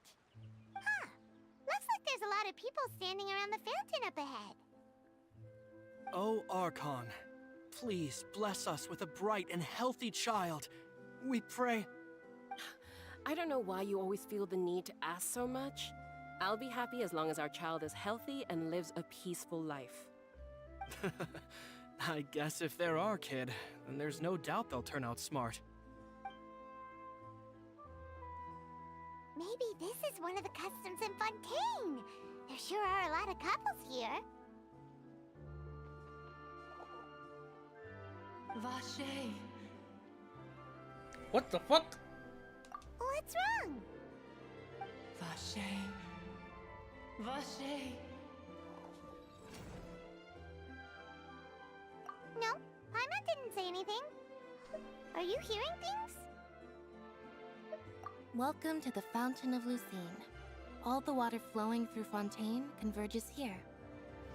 It's customary for newlyweds to come here and wish for children. Lynette! You scared Paimon! When did you get here? Lenny asked me to wait here for you, remember? Right. What do you mean? There are a lot of people here right now. Hey, you're not trying to scare Paimon, are you? Besides, it's the middle of the day. I see. I might be able to tell you something that could help explain the voice you heard. In fact, you might not be imagining things at all. I suspect that what you heard is a result of your hypersensitivity to the hydro element. Others in my family have had similar experiences. ¿Tendrá un elemental hydro? ¿Cómo se llaman?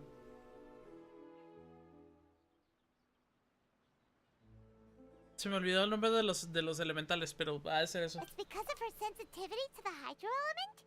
But what would hearing a voice have to do with elemental power? When do you cry, Paimon? Wait, what? What does that have to do with anything? Just answer me. When do you cry? When Paimon's really sad?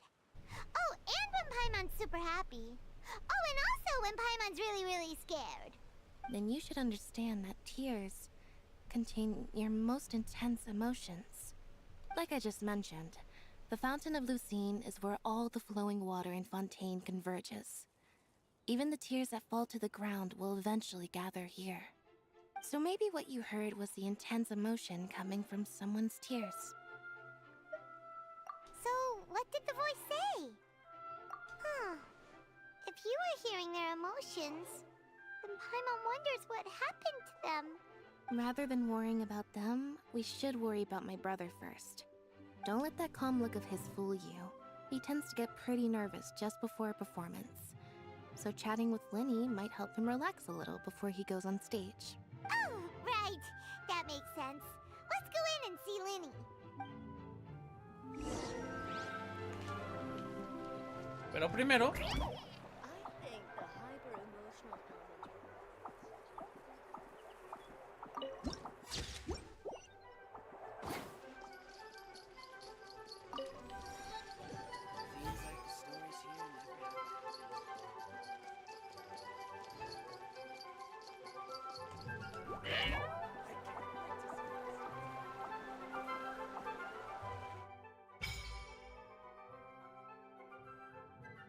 Hydro Sigils. Ah, entonces no estoy tan lejos.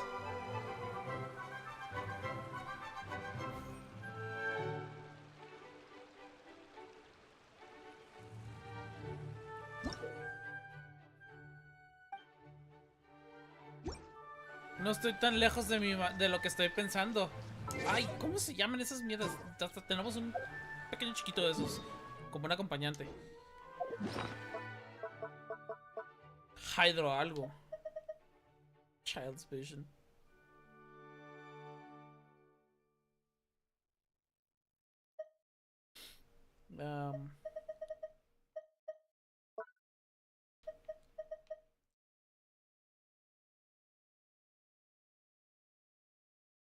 Esta madre.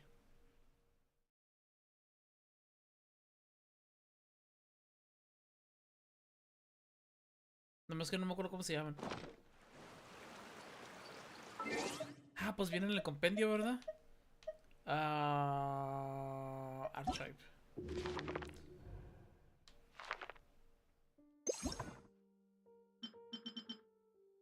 Los Oceanids.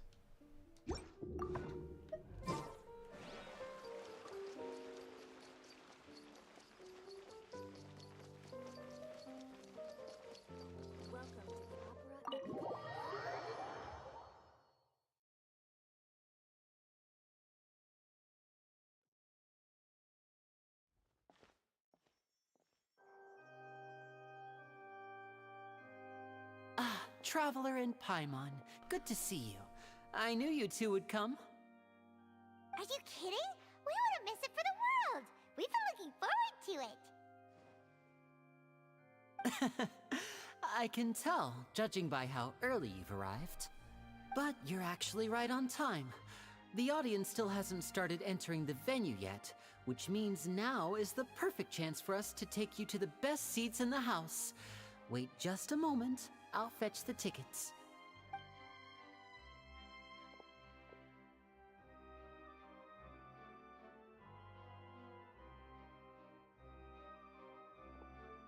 The Opera House has assigned seating, so you always have to make reservations. I've already reserved your seats, and here are your tickets. Ooh, front row seats! Thanks! Linny. Don't mention it. There's no need to keep thanking me. Hey, Linny! Could you come over here and take a look at this? Oh, I'll be right there. Seems there's an issue with the stage props over there. That's Cal, my assistant, calling me. I'll go lend him a hand. Yeah, we'll just go to our seats. You go ahead, Linny.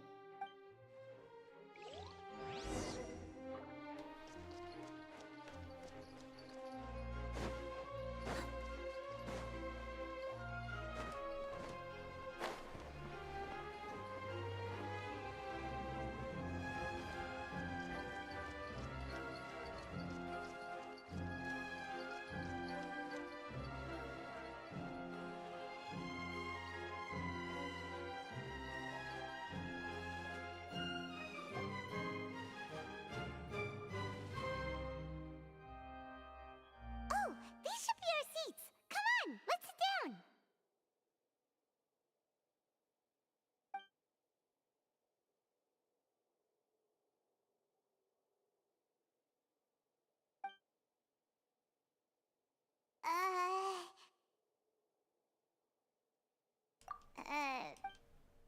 Hey, Traveler. Maybe we should strike up a conversation with the person next to us. Oh, you little... Of course you put this on Paimon. Excuse me, I did not realize you felt awkward. I am terribly sorry. I would be perfectly happy to chat with you if that is what you would like. Oh, so you heard all of that, did ya? Boy, you sure have good ears. Paimon thought she was keeping her voice down. Wait, that's not it. Paimon's sorry. Paimon's the one who was being rude, talking under her breath like that. Oh, Paimon's got it. You're... A friend, you say? Well, if Mr. Linny would like to be my friend, I would be more than happy to reciprocate. Oh, so you're not friends with Linny, then? Oh, this is getting more awkward by the second. Nice to meet you. Paimon is Paimon, and this is the Traveler. We just arrived in Fontaine. It is an honor to meet you two. I have heard of your deeds across Tevat. And as required by proper etiquette, I will also introduce myself. I am... Oh, Monsieur Nervillet. What an honor it is to have you here to see my show. Ah, Mr. Linny. I should say it is in fact an honor for me to see your performance in person. Wait, Nervillet? Could he be... I saw you all chatting just now, but it seems you still don't know who Monsieur Nervillet is. Allow me to introduce you to Fontaine's Chief Justice. That seat is always reserved for him. It wouldn't be too much to say that he's the symbol of justice and honesty here in Fontaine.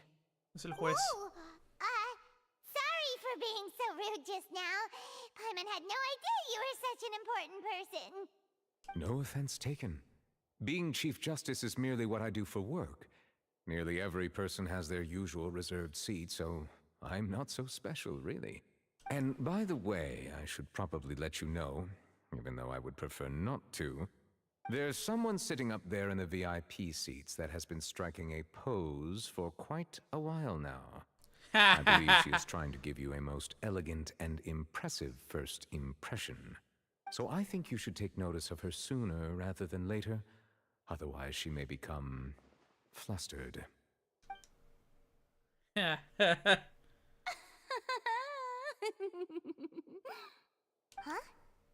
Oh, it's Farina, the Hydro Archon. Huh.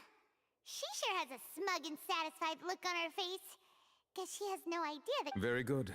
That is for the best. No need to pay her any more attention. We may now enjoy the show. Huh? So is this what things are like between the Chief Justice and the Hydro Archon?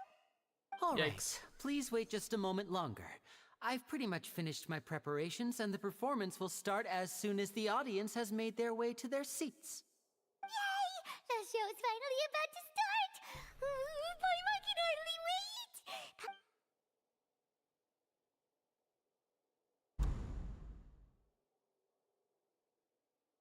Oh, they're dimming the lights! The show must be starting! Sorry. Paimon will try to stay quiet. Welcome, one and all, to the Opera Epiclese. I am the star of today's show, Linny. And over here is my sister, Lynette, who will be working as my wonderful assistant. Please, let's give her a warm welcome. Hello, everyone. I know she may seem to be a little sleepy right now, but that's just a sign that she's nervous. Whatever. Now, some of you may be thinking, two vision holders who can freely manipulate elemental powers performing magic is not true magic at all. So, I would like to take a moment to assure you that elemental powers will have nothing to do with what you will witness on the stage today.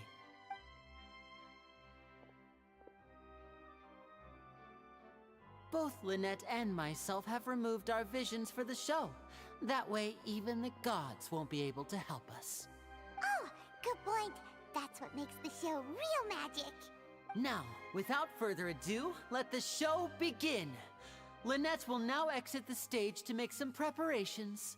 I know you might miss her, but don't worry. She'll be coming right back on stage momentarily. Perhaps in an unexpected way. I'm sure she'll be stealing the spotlight soon enough.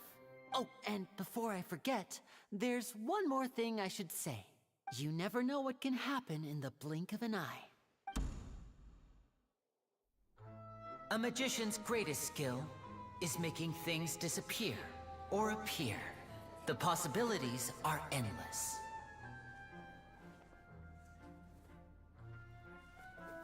Huh?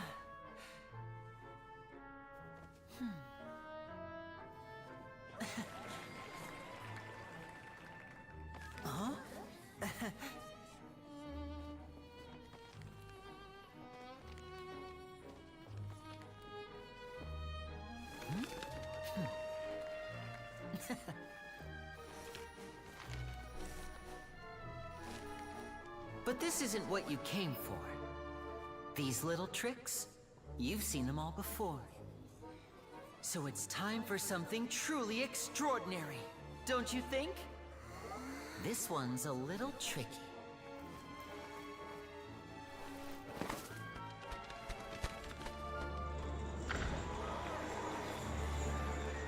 Using this water tank, I shall make my sister vanish completely, right before your very eyes.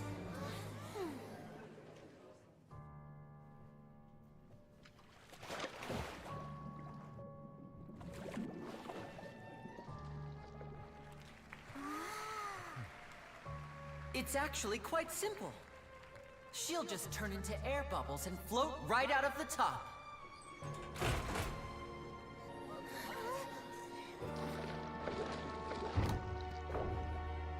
Oh no! I told them to check all the props carefully. With the lid on, even air can't escape.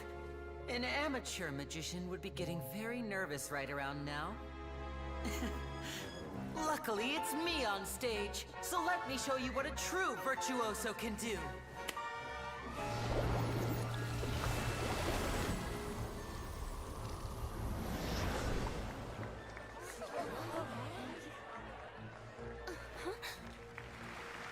Lynette, are you still there?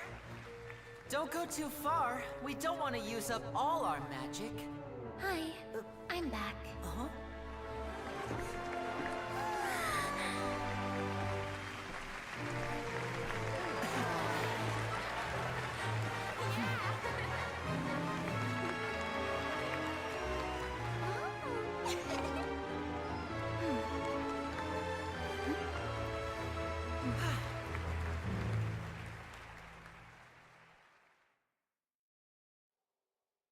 Aplicaron la de... Ay, ¿cómo se llama? El mago que hacía escapes. Houdini. How did he do that? Paimon didn't see him do anything. Wasn't Lynette inside the water tank? How did she disappear and then reappear out of nowhere? If we could see easily through his tricks, then that would mean that his skills are still lacking.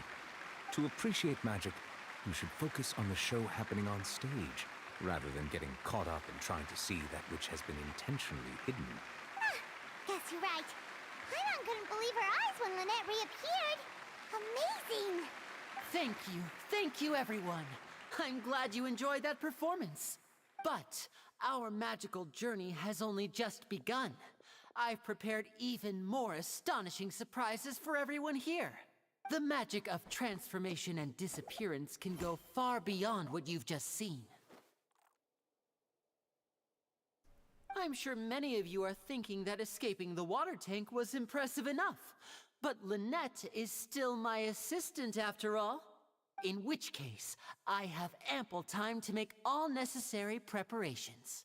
So, for my next trick, I will require the participation of... Please, if my assistants could bring out the magical boxes now. There are 2 boxes and only 2 boxes.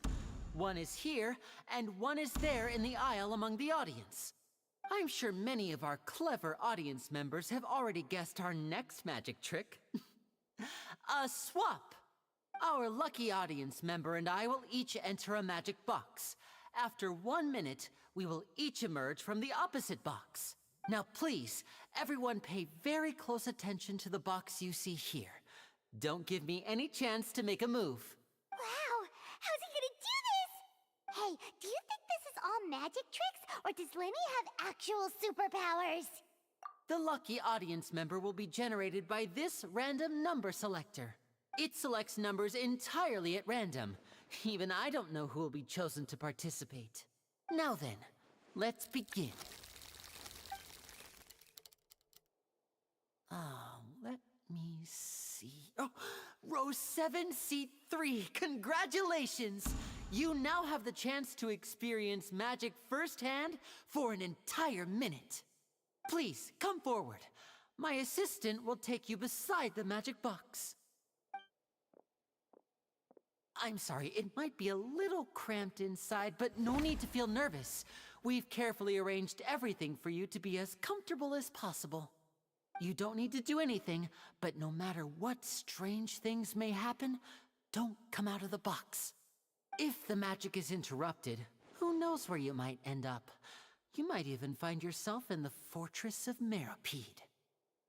Oh, okay. All right. Before I enter the magic box, there is one more thing I need to ask the audience to do. Like this. 60, 59, 58. Just keep counting down.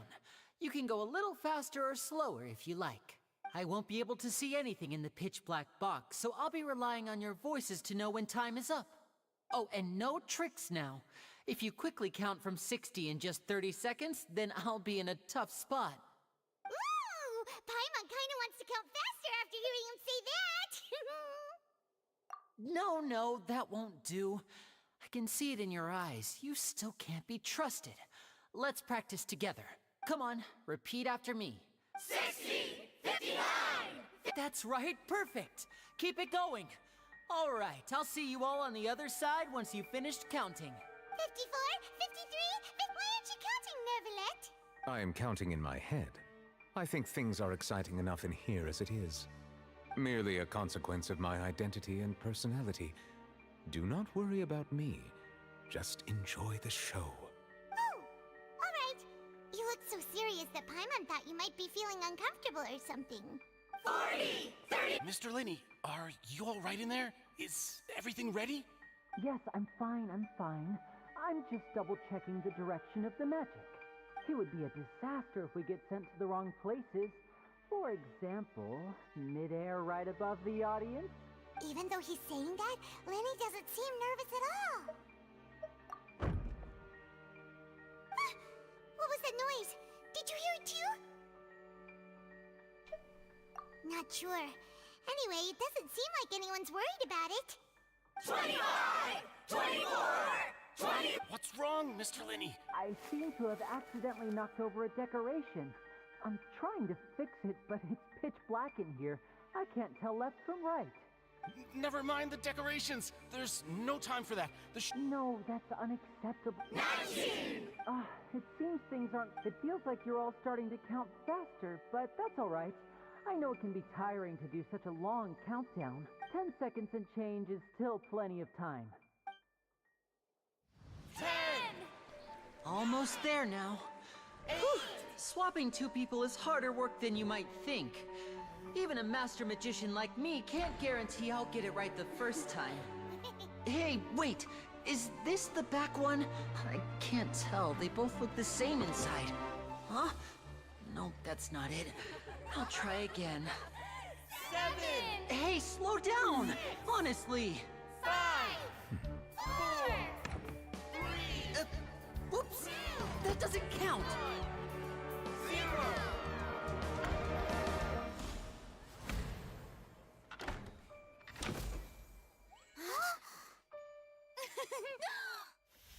Ta-da!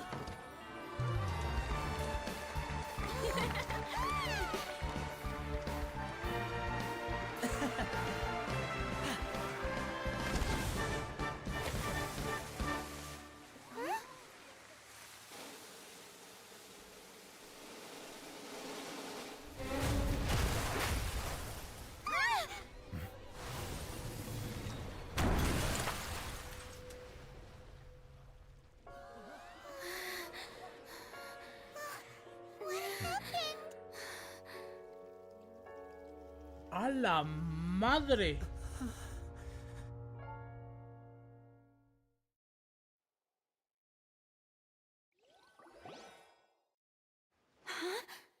Is this part of the Mr. Lenny, you're going to... What happened?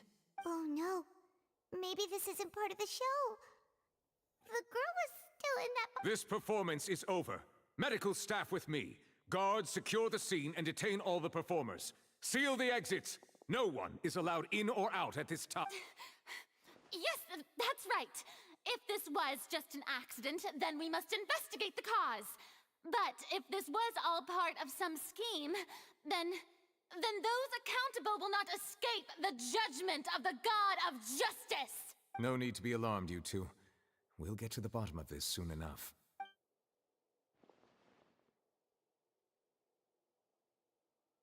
Unfortunately, the person who is in the magic box has been pronounced dead. His name was Cowell, one of the assistants in Linny's magic troupe. Apparently, the fireworks on stage ignited the ropes that were suspending the water tank, which then caused the tank to fall onto the stage. As of now, we are still not sure why we found Cowell in the box, rather than the guest from the audience. And after an initial search of the area, the guards have confirmed that the girl is nowhere to be found. It appears that this incident was not merely some mishap with the performance, and there are many indications that it is connected with the case of the serial disappearances of young women. The serial disappearances case?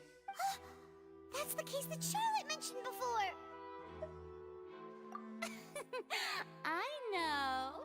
I know the truth. I say that our powerful magician, Mr. Linny, is now the prime suspect for the serial disappearances case. Huh? Why me? This whole thing was an accident. Oh, this all occurred during your magic show, did it not?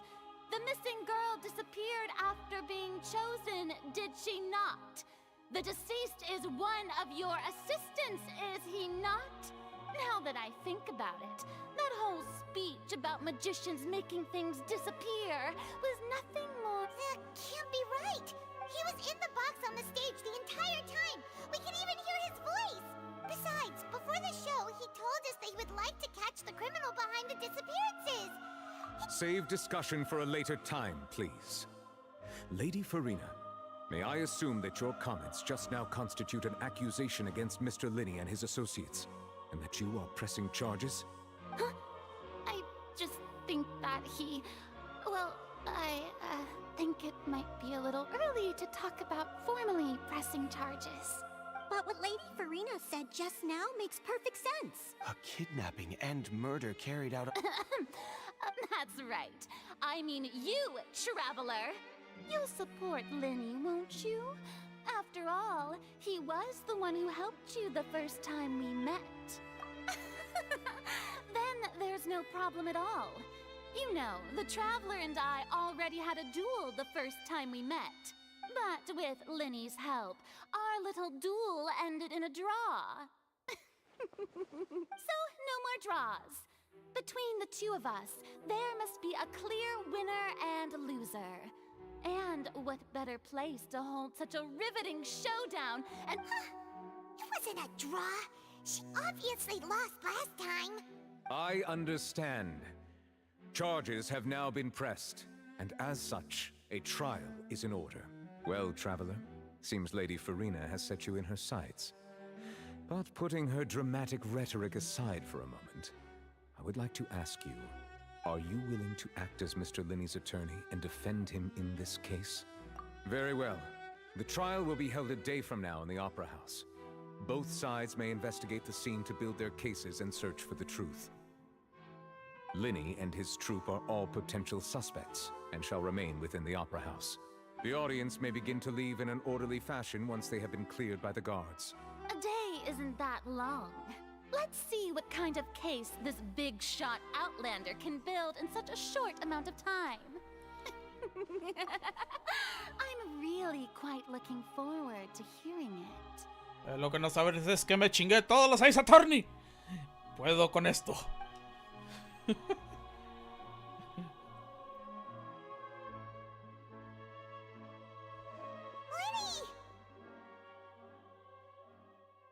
Sorry about everything that happened just now.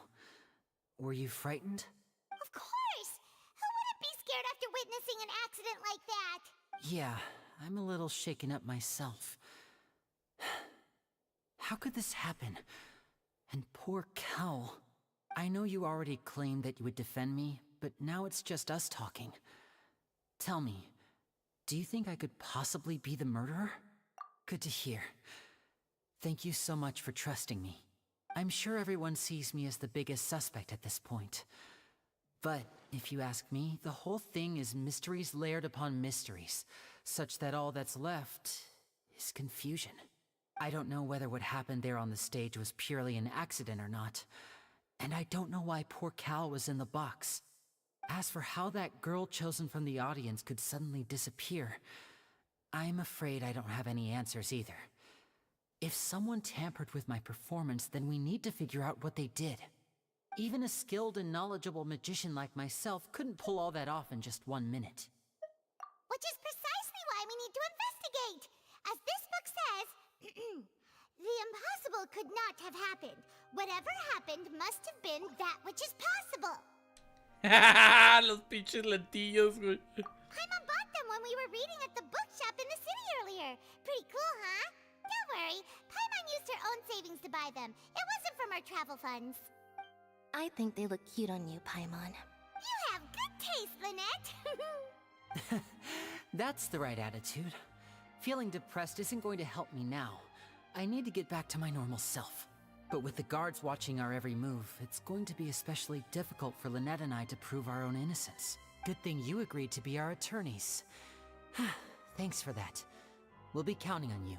Yes, thank you so much. Yeah, just leave it to us. Oh, since we're going to start investigating, Paimon has a question first. Where did Lynette go during the performance? Ah, well, I'm afraid that would involve some of our essential trade secrets as magicians. The secrets behind our magic are past saving, Linny. I suppose you're right. The truth behind our tricks is going to be important evidence that will be weighted during the trial. 'Tis truly a pity. As a magician, our magic show is a work of art. We've poured countless hours and spared no effort in perfecting it. But if revealing our secrets will help you uncover the truth behind what happened, then it will be well worth it. We should go somewhere else if we're going to discuss our magic tricks. We'll go speak with the guards, and in the meantime, you can go investigate the stage and the seating areas. Alright, let's go have a look while the investigation teams are still here. Detective Paimon is on the case!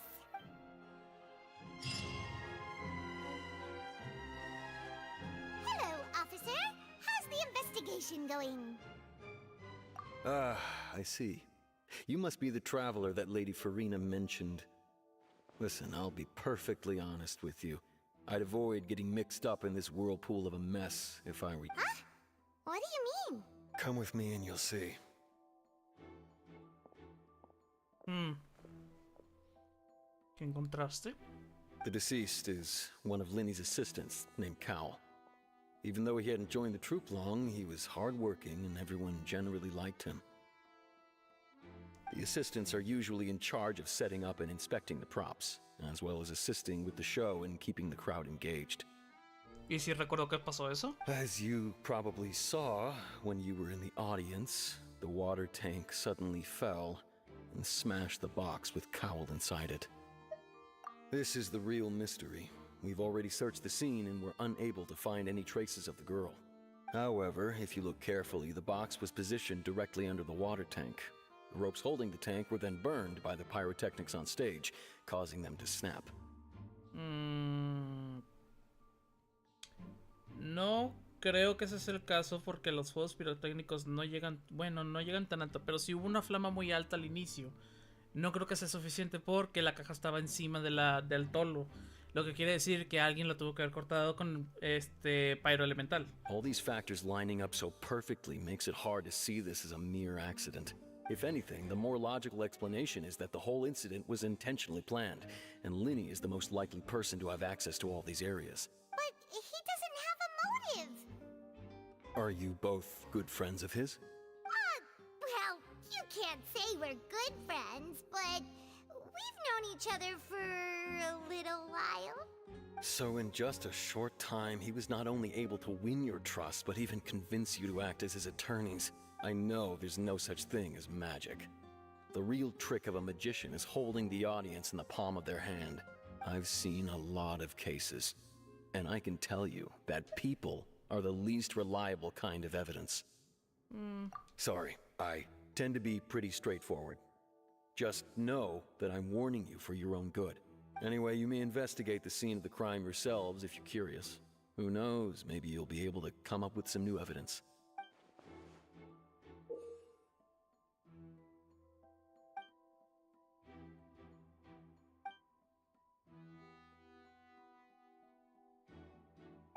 Ok.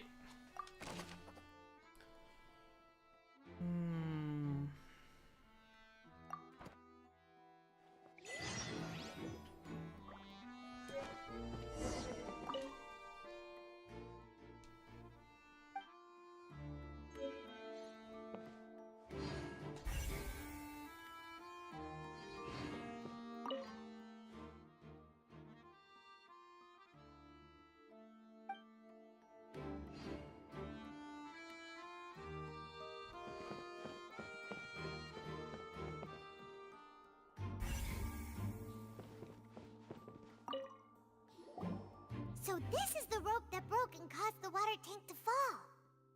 The rope looks pretty durable. How can it be burned through so quickly by fireworks? Why are you suddenly so serious, Traveler? Alguien lo quemó. Whoa. Look! This bit is made from different material. Most of it was burned away, but there's still a little bit of it left. Huh. So if a rope meant to hold something was made with that kind of material in it, then that means... Wait! Paimon should write all this down. Let's take notes.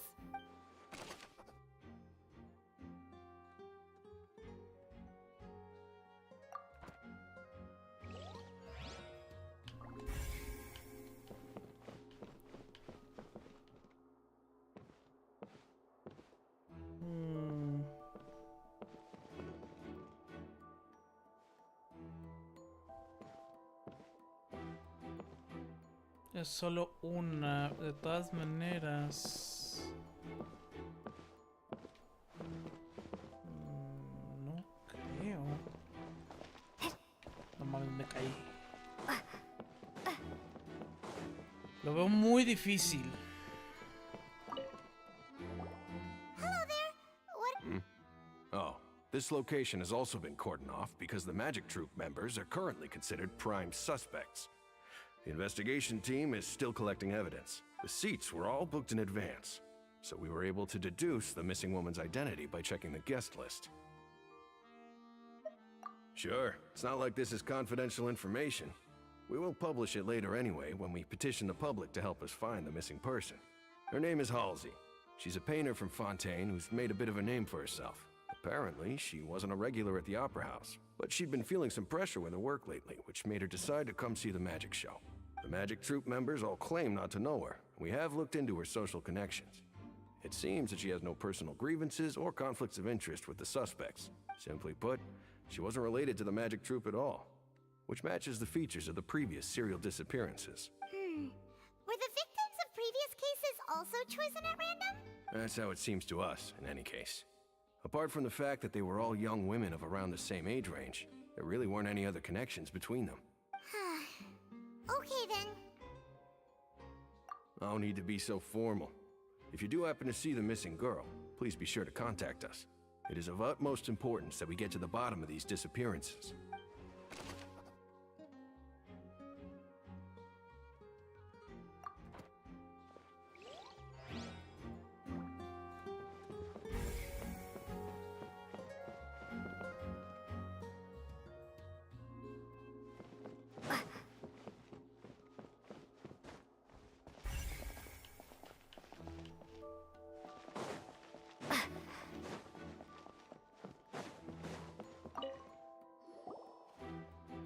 The investigation team has some new findings.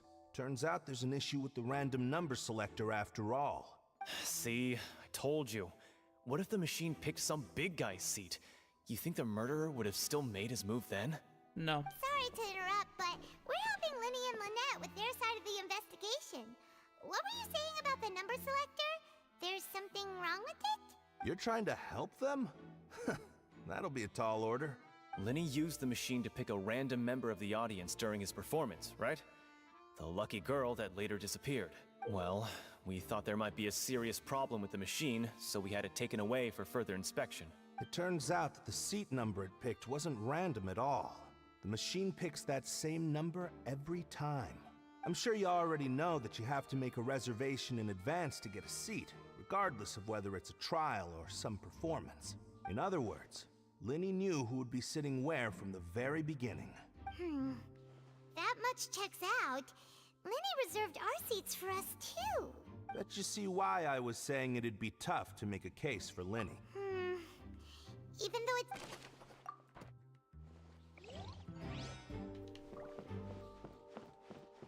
No necesariamente.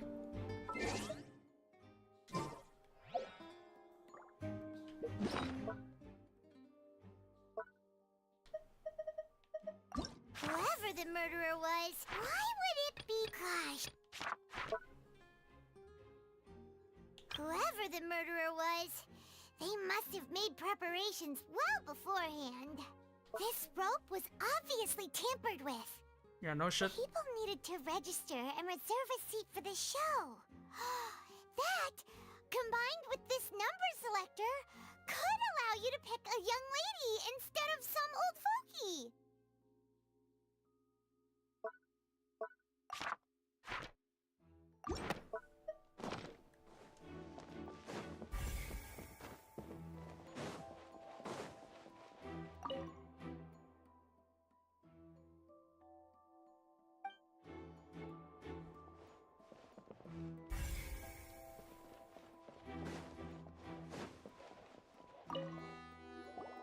I see that you're investigating the air. If you find any new and interesting leads, be sure to share them with me, all right? We don't have too many...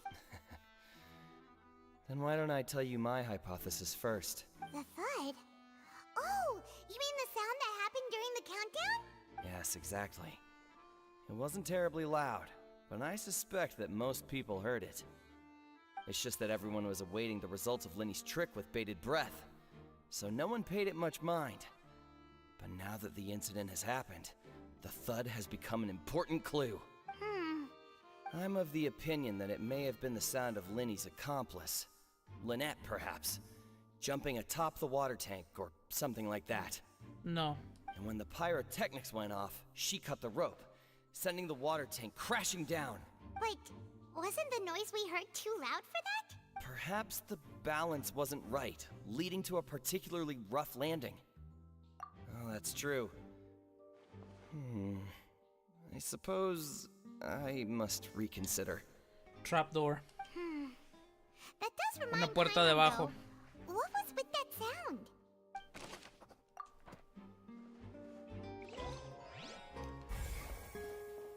Hay una puerta abajo de la caja.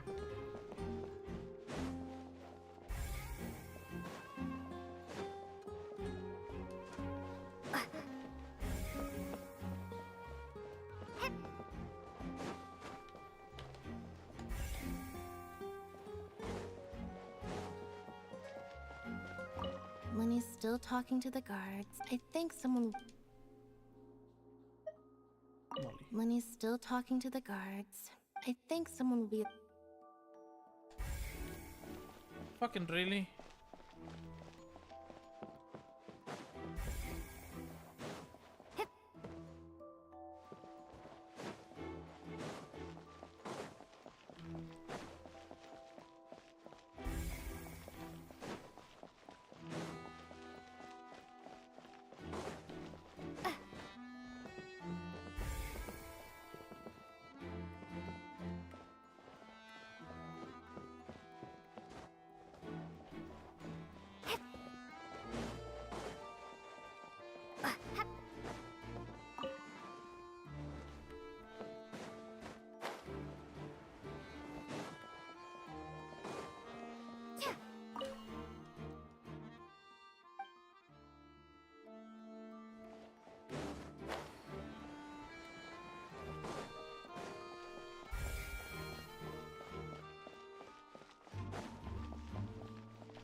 Manera de subir.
Lenny's still talking to the guards.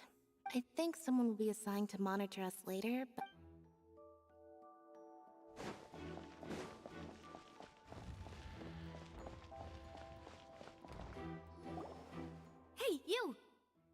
both of you. Over here. I've been keeping an eye on you for a while now. Huh? You mean us? That's right. If I'm not mistaken, you're also among those who wish to cut down the thorns and pursue the truth. No? And by the looks of it, you're not from Fontaine. Well, you're right on the more about that one, but who are you?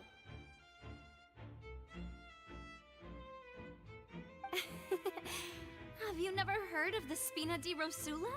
From mediating disputes and providing protection to solving conundrums, you name it, Spina di Rosula does it. And I, Navia, have the honor of being its renowned president. Though those who play by our rules call me boss. I'm Silver, her attendant. Pleased to meet you. And I'm Melus. Demoiselle's various daily needs and affairs are under my purview. Huh? Boss? Well, I am the second generation president. Melus and the others are still used to my previous title. My apologies, Demoiselle. Should you prefer, boss, I will endeavor to use that instead. No need. You don't have to call me boss. Just Navia is fine. Okay, if you say so. Not that we're members of Spina di Rosula anyway. All merely trifling details. Never mind. Now, that's right. I've always kept an eye on the serial disappearance cases. My interest stems from a matter back from my father's time. Judging from the look of things, I find Linny an unlikely mastermind. Really? We think so too! That's why we're looking for clues now. But how did you come to that conclusion? Intuition, naturally. My unparalleled intuition. Farina sure was quick to point the finger at Linny without any decisive evidence whatsoever, wasn't she? But that's not uncommon for her. If you remember, the Justice had to interrupt her and ask if she was pressing charges just to keep her from getting carried away. Anyway, a trial begins the moment someone levels charges. And, of course, there was no way Farina was going to back down in that situation. Sounds more like you just don't trust the Hydro Archon. Well, what's your opinion? I must admit that she can be interesting at times, but liking her doesn't mean that I'll blindly agree with her. All right, I've answered your question. Now, it's time you answer mine. Wait a minute, did that answer count? Well, I say it does. But don't worry, you won't hear any pointless questions from me. In your opinion, do you think it's right to treat a trial like it's an opera? Well? And why would that be?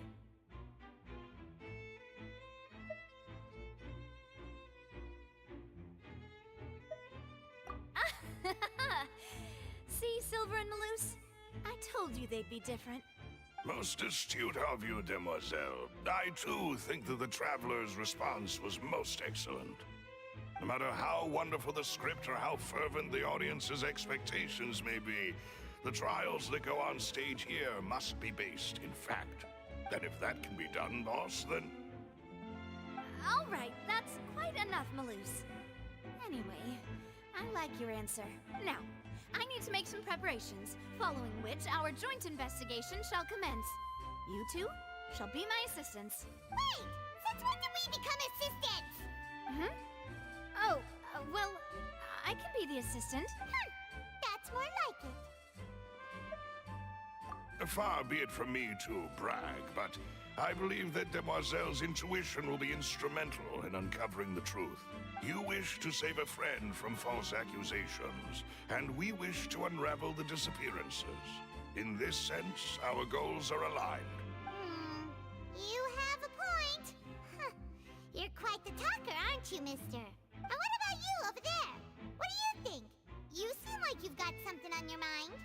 I have nothing to add. Sus. Oh, alrighty then. Sus! We'll be making some preparations first. Just Fucking be sure to let us sus! know if they start revealing Linny's tricks. Thanks!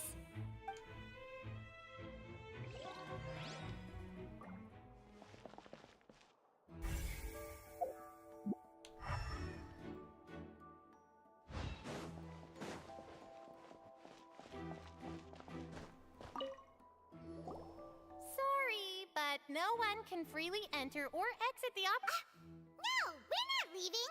We're representing Linny and Lynette as attorneys, so were you always guarding this entrance? Yes.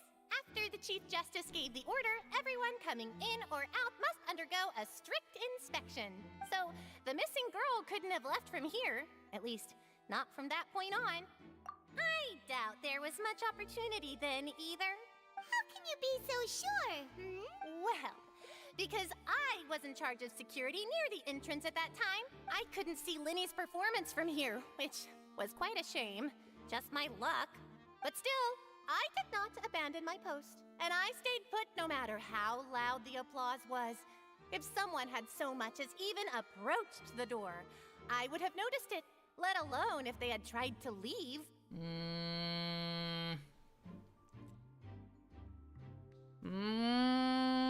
Do I trust her?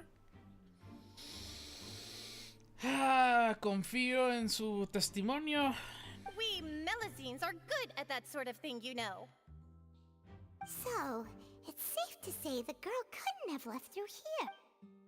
All right, thank you for your help.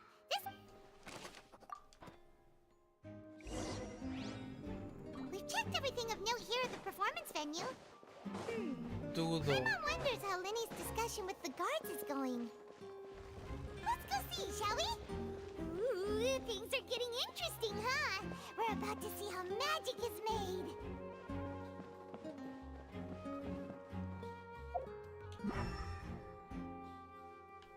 Shine down!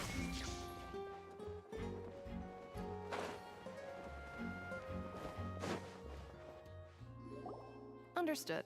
Then I will be going with you. Just so you're aware, I will be monitoring your actions and making notes as necessary. Very good. Thanks for being so agreeable. I'd pull a rose out of my hat as a gift for you if I could. You may spare the pleasantries. I'm just doing my job. You've arrived. Who's this? Me? Sorry. And these are my companions. Would you mind? Oh, new helpers? Well, let's just say we're tagging along. It's not every day you get to see the secrets behind magic performed on such a large scale. I appreciate your kind interest. Come with me. We'll be heading below stage. Huh? Below stage? Yes, a world of secrets is hidden beneath this magic box, prepared specifically for this switcheroo trick. But before I reveal everything, you should have a look first. Notice anything strange here?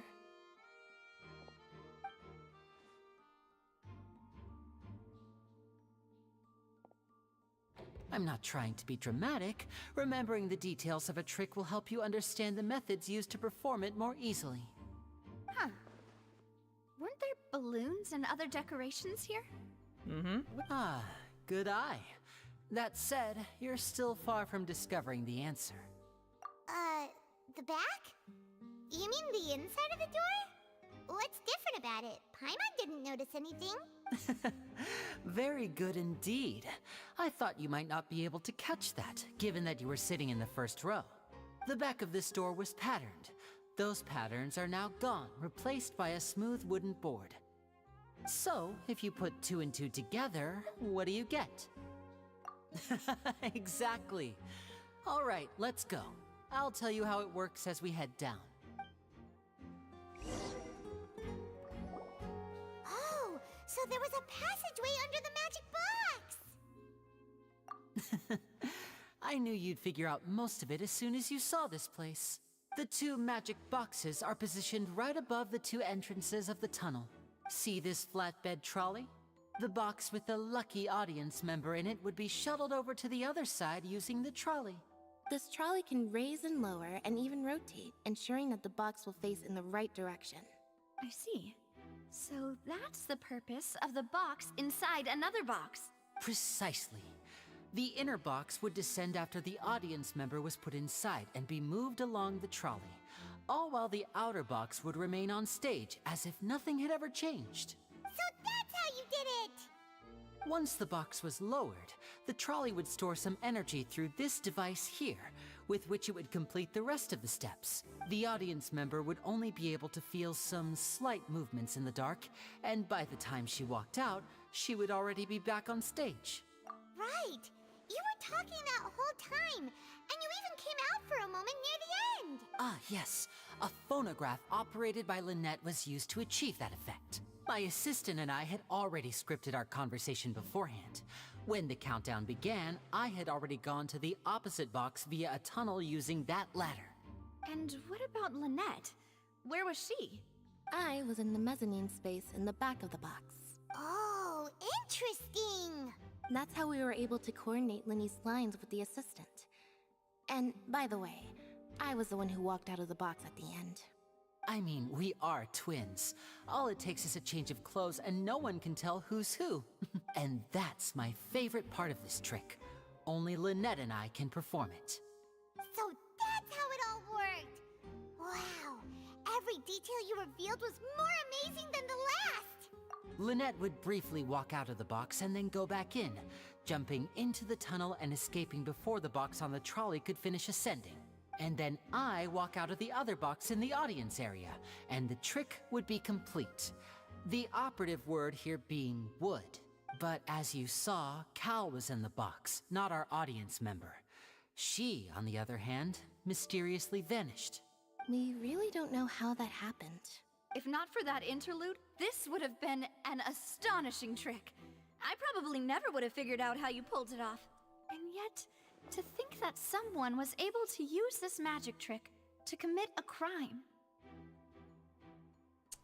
Alguien que sabe los trucos y cómo operar esta madre es el que... If we have a look around, I think we can come up with some more leads. This is the scene of the crime, so Linny and Lynette are not permitted to stay here. I'll escort them back up. Yes, of course. No need to be so strict now. I won't disappear into thin air, you know. Thanks, everyone. We're counting on you.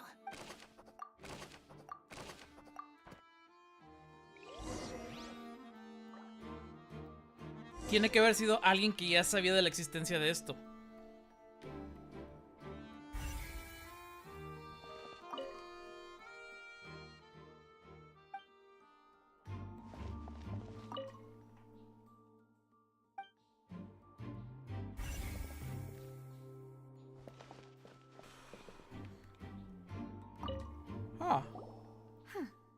What's this?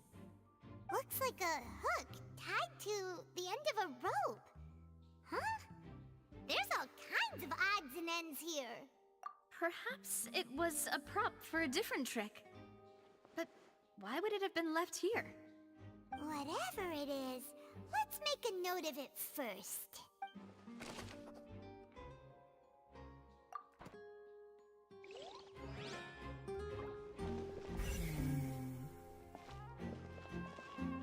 Esta vasija está rota.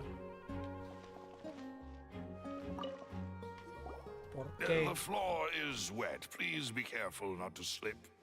Speaking of which, why would there be water here? Oh, Paimon knows! It's one of those tricks. And here's a broken vase. Huh. Did the trolley knock it down while moving? No creo. That can't be. The trolley moves along tracks from start to finish. It couldn't have hit the vase at this distance. Una pelea. Let's note this down too and think about it later. Hubo una pelea aquí. Esto lo tumbaron cuando hubo una pelea.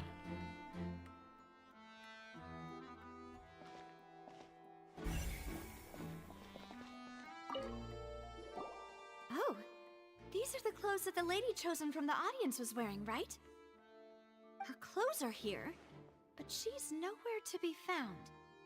Right. And do you really need to do that if you're kidnapping them? ¿Por qué los lentes de Paimon cambiaron? Ugh, this is so confusing. Paimon doesn't want to be a detective anymore.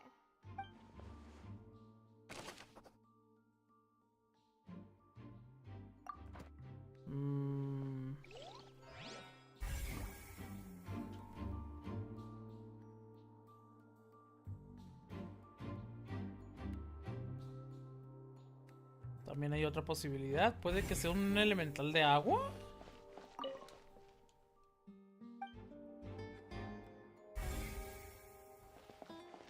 No creo.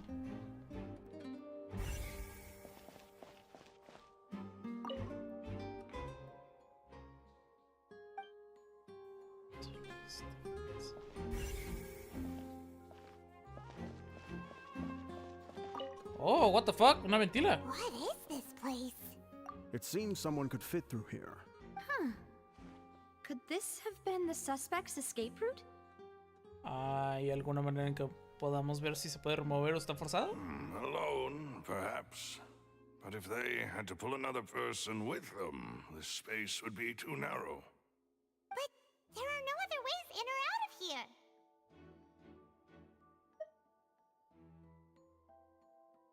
Oh, you're right! Let Paimon write that down.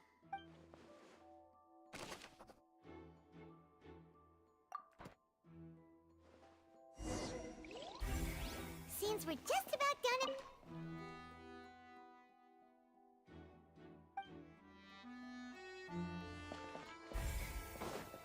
Yes. Let's head back up. No, que la chingada pues. Entonces tenemos a un fugitivo que no es... Puede ser parte del elenco. Porque sabía de esta zona. O es una persona... Let's find a place to sort out our findings once Malus returns. Seems to me that there are several things that don't add up here. Apologies for the wait, demoiselle. So, what did the guards say? Did the criminal escape through the vent? They believe the odds of that are very low, since the vent leads to the Opera House's basement. The guards have checked the area carefully. No one left through the basement during the performance or after the incident, and no one was found hiding there. So the tunnels become like a secret chamber then. You know, like the kind you usually see in novels. The plot thickens. Halsey's disappearance and Cowell's death are both quite inexplicable. No wonder Farina was so confident in her accusation. All the current evidence points toward Linny and Lynette. In other words, the charges are very likely to be upheld unless we make some considerable progress. Charges and then trial. So if the charges are upheld, they'll announce a sentence? That's right. This is how a trial goes in the Opera House. During the proceedings, the Chief Justice and the Oratrice will hear statements from both sides. That's right. This is how indemnitium is produced. The statements from both sides, the defenses from attorneys, witness testimonies, and even the audience's emotions will all be projected on the Oratrice. To put it simply, it's as if the Oratrice has its own will, and is a judge in its own right. This also precludes any kind of favoritism on the part of the Chief Justice. Not that this has ever happened anyway. Once both sides have finished speaking, the Chief Justice will make his final decision. This, too, will be used by the Oratrice as a reference. Then, finally, the Oratrice will be consulted by officials. The result it returns is the will of justice itself. Huh? So that machine is the one that actually decides? Paimon thought Neverlet called the shots. In practice, there is very little difference. Both have always come to the same judgment. Which is why people have great faith in the Chief Justice. Ah, yes, the guards also asked me to convey that none of us will be allowed to leave this place before the trial. Huh? Why? Because we've chosen to act as the twins' proxies. That makes us persons related to the case. They're concerned that we might be colluding with outside parties, or that we might find outside help to disrupt the case. And even if that were not so, it could prove problematic if we happen to spread key information about the case ahead of time. I'm ready to break out at any time. Whoa! There's no need for that! Paimon thinks they have a point. That said, are they providing food? Of course. I just hope you don't mind the lack of options. I'm afraid that catering to all tastes is not in the cards, nor is any guarantee of balanced nutrition. In that case, let's just sort out our findings together here. Pity. I was hoping to take you to try some of Fontaine's famous desserts, too. I mean, what better way to properly think through our findings than over some tea and sweets? Huh. Breaking out suddenly doesn't seem like such a bad idea after all. Just kidding. Paimon will still do her best, even if there are no snacks. Hmm? What do you mean, no snacks? Of course we'll have snacks. If we... Huh? Understood, demoiselle. Everyone, please come with me.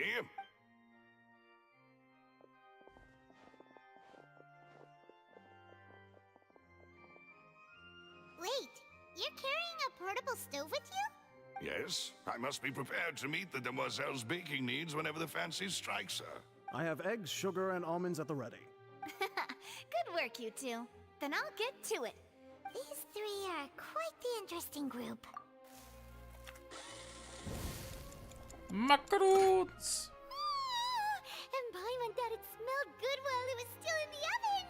Oh, it's even better now. From the way you had these two guys carrying all that stuff around, Paimon thought you'd have them do more during the baking process. But you ended up doing the entire thing by yourself. Beating the egg whites, grinding almonds, everything. I was applauding. And I was giving encouraging smiles. Paimon was just thinking, aren't you worried about getting your fancy dress dirty beating egg whites and baking like this? Well, I don't think it's carved in stone anywhere that fancy ladies can only read books, sip tea, ride horses, and play the piano. I just really enjoy making snacks. Don't underestimate beating egg whites, by the way. It's a real arm workout. You also need to beat them to just the right consistency, or your macarons will crack. Anyway, give these a try, fresh out of the oven. There's 3 for each of us. Only 3? Well, eating too many sweet treats might send all that sugar to your head. You wouldn't be able to think clearly about the case on a sugar rush, would you? Tea is ready to be served as well. This is Demoiselle's favorite, strong black tea with a floral fragrance that clears the mind and lifts the spirit. No need for concern, I'm merely doing as I should. All right then, down to business. As Paimon mentioned previously, the tunnel seems to be something of a secret chamber. However, we can assume that Linny and Lynette were not alone within it. Some criminal also occupied its sealed confines. The magician twins could have committed the crimes, of course, but they lack any logical motive. Exactly! Why would they do such a thing right when everyone was watching? The flower vase and the thud we heard during the performance could indicate some altercation between Halsey and the criminal in the tunnel, resulting in the shattering of the vase, the discarding of her clothes, and her abduction. Perhaps the criminal thought that since she was chosen from the crowd, she would be too easy to identify if she was still wearing the same clothes. Paimon thinks that makes sense, but the real trouble is... True. None of the clues we found thus far support the existence of this third person. But the only people left to consider are both technically victims. Whether it's the missing girl, Halsey, or poor Cowl. Huh. Could Halsey have secretly made modifications to the magic props in order to murder Cowl before making her escape? That's right. And even if she had tampered with the setup, she would need to understand the entire trick to pull it off. Nor does she have any motive. The guards said that she has never had any dealings with the Magic Troop's members. Were we not thorough enough in our search? From the sound of things, this is turning into an impossible case. Your macarons are amazing though, Navia. They smell great! They're nice and crisp and super sweet! They are my specialty after all. And I see you've already had 5 of them. What? 5? Oh, that can't be right. Paimon only counted 3, honest! Please don't worry about it. At my age, a few less sweets might actually be a good thing. No. Being greedy is one thing, but Paimon knows how to count. Besides, Paimon knows that if she ate too many, then others wouldn't have enough. Wait, even you don't believe Paimon? How could you? If Paimon ate those 2 extra macarons, then may they turn into stone in her stomach! All right, we get it. Well, I suppose one of us might have gotten too engrossed in our chat and eaten them by mistake. No big deal. Malus, set up the stove again if you would. Huh? What are you doing? Making sure everyone gets 3 macarons, of course. Exactly. We don't want to trouble you. As you wish, demoiselle. And I have the egg, sugar, and almonds. Well, this really is your hobby, huh?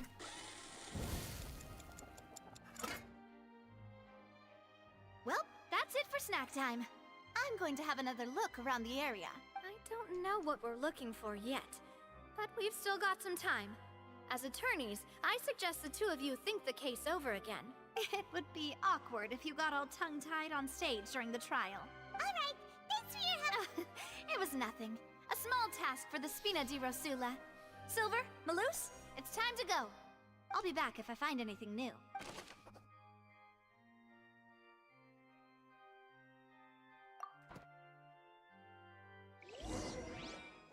All right, it's time to put our heads together. We've got to get our defense ready for the trial. Oh, it's probably gonna be a long and difficult case. There's no point in worrying about...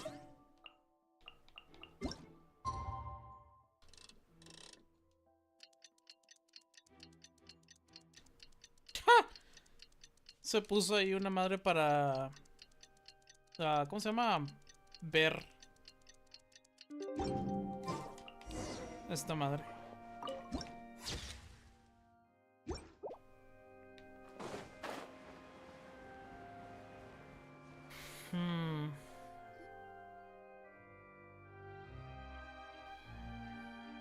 do we do? The whole situation is so confusing. Good plan. Impossible things don't just happen. We'll get to the truth one way or another. Just relax. Even if everyone else suspects Lenny and Lynette, at least besides, I doubt Farina understands any more about what happened than we do. Thanks, Navia. Best of luck to you.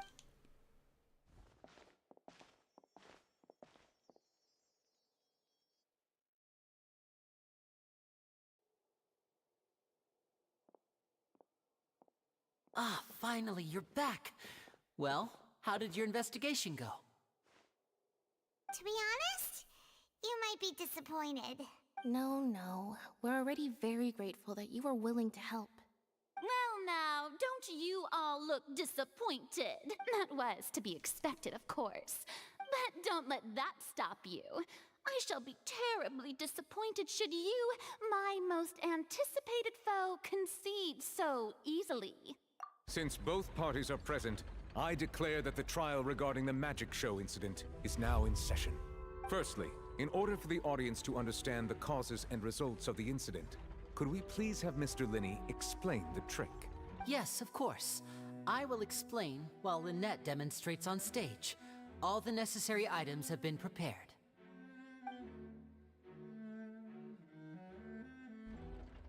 Thank you, Mr. Linney. In that case, I take your statement to be that you ran to and remained hidden within the magic box in the audience stands once the trick began, and thus could not have committed the crime. Is this correct? Yes, that's correct, Your Honor. In that case, I call upon the prosecution. Lady Farina, do you wish to refute his statement in any way? Why, of course I do. Allow me to take the first shot and break this case wide open. Mr. Linney is clearly lying. ¿Y cómo es eso? There is no way you could have been in the box the whole time if you were to abduct Halsey and murder Cowell. In fact, I'd say you were hardly in that tunnel at all. That is simply your hypothesis based on the presumption that I'm guilty. Oh, is that so? And if I may ask, what did you hear while you were inside your box? The roaring countdown of the crowd, of course. That's how I kept track of the time and built anticipation for the finale. And you didn't hear anything else at all? Nothing that might leave an impression of any kind? No, nothing. I see. But when the count reached 30 seconds or so, there was a thud. One so loud that I believe practically everyone heard it. Huh? Hey, hang on. Something's not right here. Yeah, I'm sure he could have heard a noise that loud from inside the box. I was right by the box, and I definitely heard the thud. Look at those scales. Could those mean... Well then, ladies and gentlemen, allow me to use the words of the magician himself. Of course, I have armed myself to do far more than smash your alibi. Confidence cannot go unfounded, and my foundations are rock solid. Tell me, aren't you and Lynette actually from the House of the Hearth? The House of the Hearth? No wonder they did something like this. So the serial disappearances were the Fatui's doing. Now it all makes sense. I've got a feeling that what happened on stage probably wasn't just an accident. That's irrelevant. Our identities have nothing to do with what happened. Indeed. Then perhaps you could tell us everything that happened during that 1 minute. Your first priority is to prove yourself innocent after all. I'm sure there is little that needs to be kept secret now. Unless your script already has holes in it. The Outlander is speechless. My, oh my, don't they look flabbergasted? Now comes the infighting into... Good thing I made all those preparations. Seems the all-nighter I pulled last night is really paying off. Hey, Linny, why didn't you tell us this before? Order! Order! Mr. Linney, allow me to re-establish the facts. Lady Farik, first, when the thud was heard in the Opera House, you were neither in the box nor the tunnel. Second, you and Ms. Lynette are both members of the House of the Hearth. Are these claims true?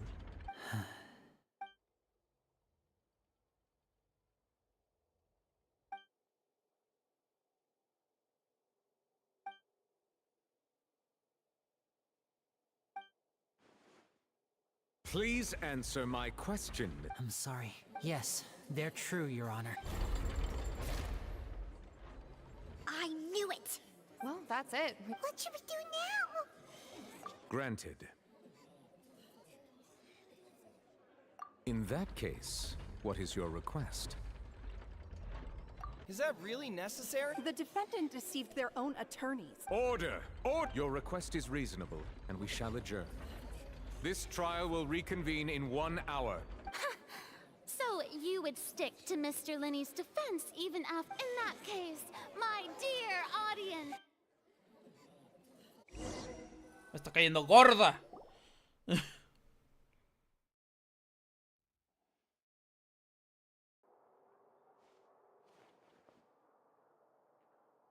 Well, this is awkward. I didn't think the Hydro Archon would dig all that up. I'm sorry, Traveler and Paimon. Yeah, sorry. Paimon doesn't know where to start. We trusted you two. We based our entire reasoning on the assumption that you weren't bad guys.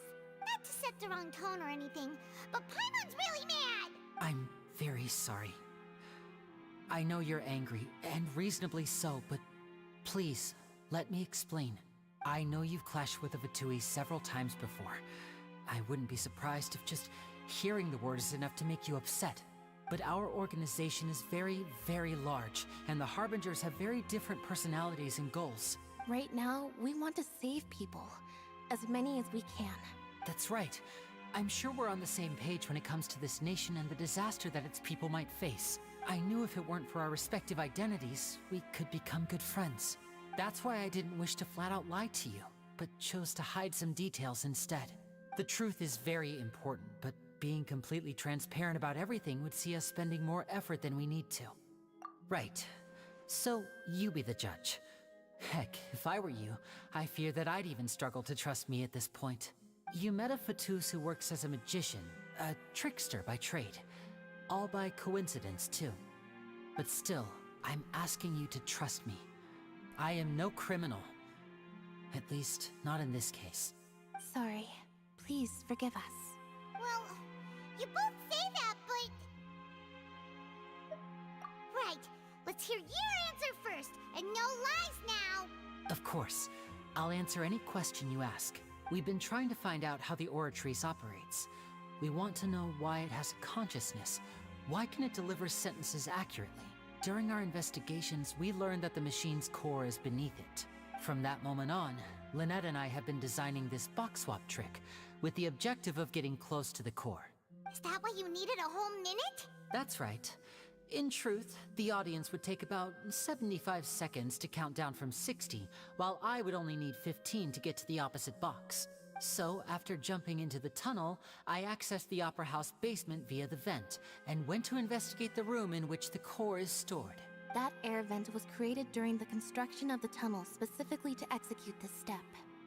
Well, nothing. As soon as I reached that room and was about to investigate, I heard someone's voice. Which should have been impossible, of course. I was quite certain that I was the only one in the room. That voice seemed to recognize me and tried to speak to me. I chose to err on the side of caution and retreated the way I came. On the way back, I saw the broken vase and the clothes on the ground, but the countdown was almost finished, so there wasn't time to give it any thought. After that, the homicide occurred just as you saw. Well, that explains why you didn't hear the thud. Because of that prophecy I told you about, of course. We must know all we can about this nation's secrets in order to deal with that prophesized crisis. That's the only way we can save everyone. So, there you have it. The whole truth. I swear, I didn't hide anything from you this time. It was never my wish to proceed under this cloud of mistrust either. But like I said earlier, you can be the judge. If you want to leave because you don't trust the Fatui, there's nothing I can do to stop you. Well, Traveler, you decide. Paimon will follow your lead however you choose.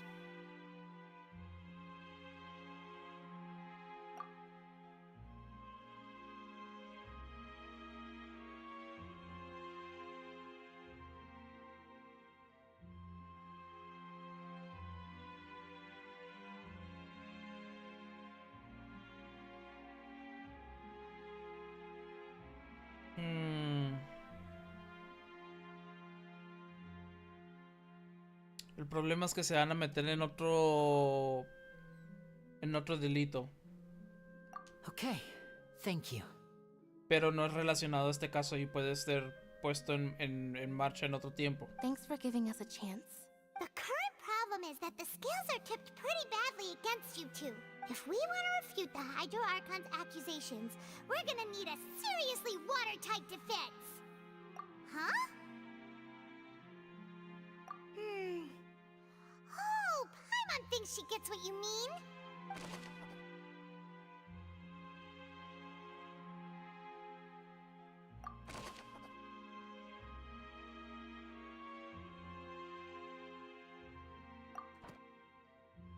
¡Oh! ¡Wow, wow, wow, wow, wow, wow! ¿Será un...?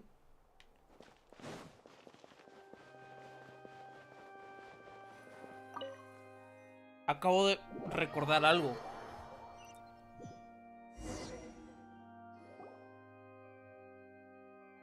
¡Ja! Es Both posible. parties have returned to their positions. Let us continue the trial. When last we left off, Mr. Linney acknowledged the new evidence presented by Lady Farina as fact. Therefore, Lady Farina may continue stating her reconstruction of the events. That took at this stage. Let's revisit that scene from Linney's perspective.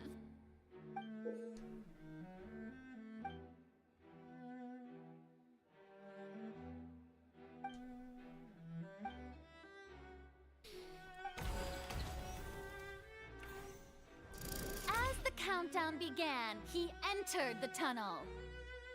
¡Ah! ¡Es cross-examination! ¡Qué vergas! When the flatbed trolley passed, he opened the box and got into an altercation with Halsey, which caused the loud thud.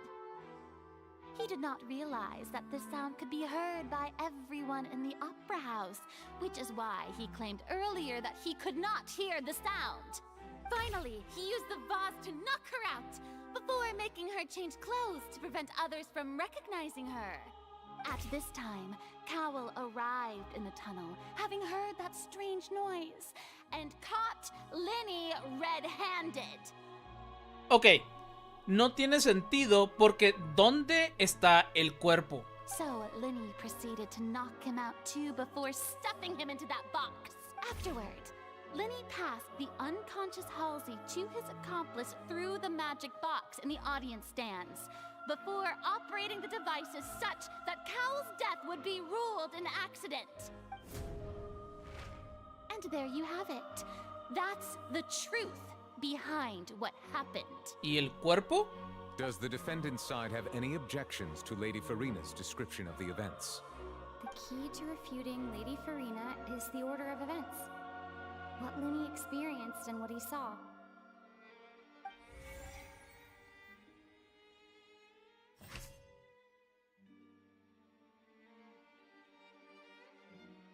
¿Eso tiene sentido?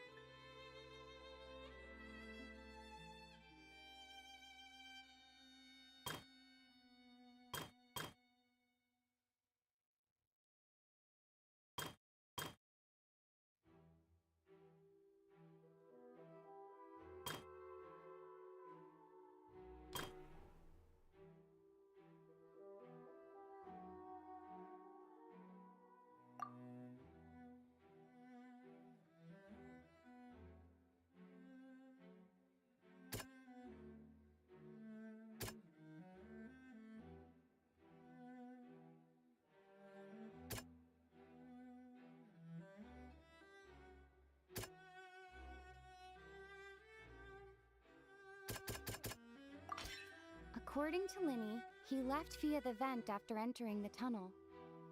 He couldn't have had that altercation with Halsey.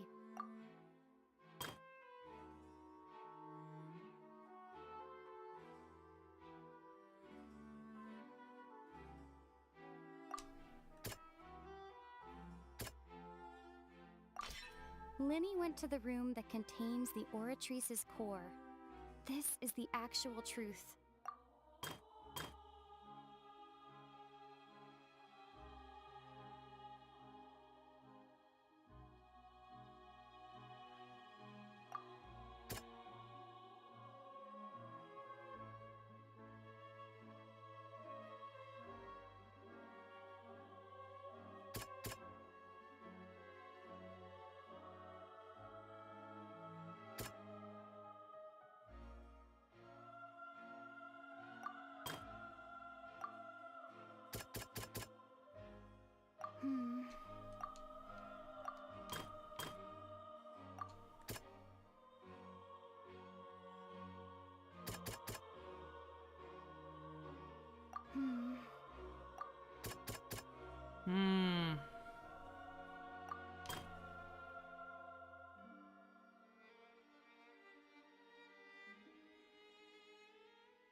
Linny didn't. Attention! Ace Detective Paimon has Será? something to say! When the countdown started, Linny did indeed go into the tunnel. But he immediately used a vent to access the Opera House basement, which is where the underground core of the Oratrice is stored. Once he reached that area, he heard a voice in what should have been an empty room. Since he felt something was amiss, he returned immediately. The crime scene had already developed by the time he reached the tunnel again, and in order to complete the magic trick, he did not remain there for any length of time. Finally, he reached the surface, and that was when the accident happened from his point of view. Therefore, he's innocent.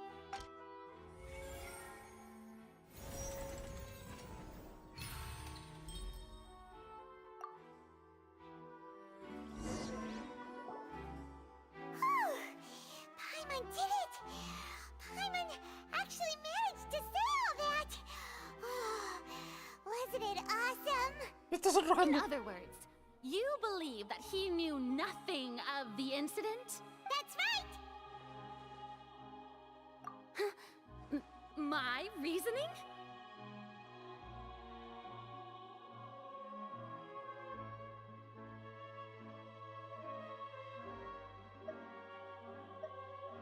If that's the case, then if Cowell hadn't entered the tunnel, who was the entire setup meant to kill? Assuming that what you say is true, Linny only needed to kidnap the young girl to cause a new disappearance case. What would the point of killing someone on stage be? Oh, they have a point. That's right, you tell him!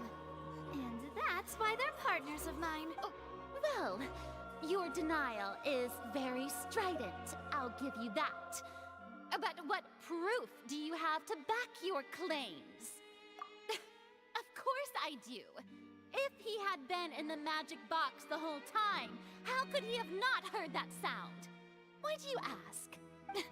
You're saying that he wasn't.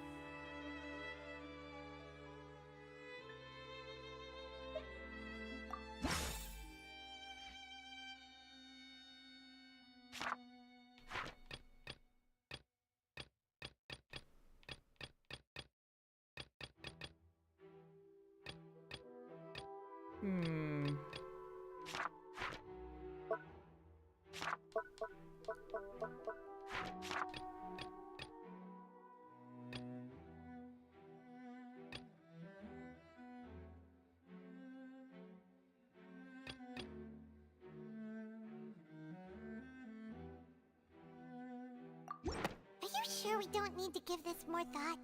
Paimon thinks...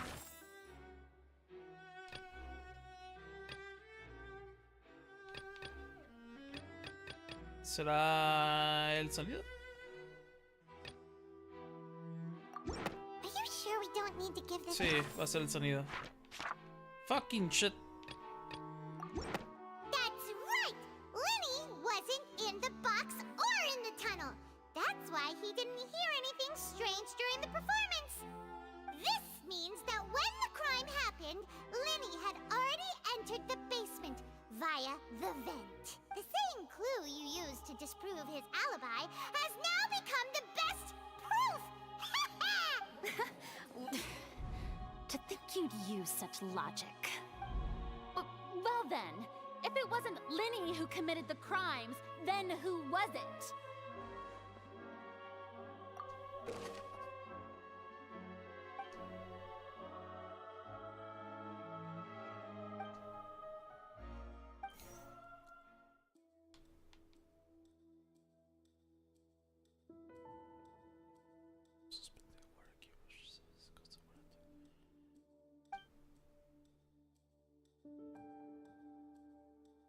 Sí.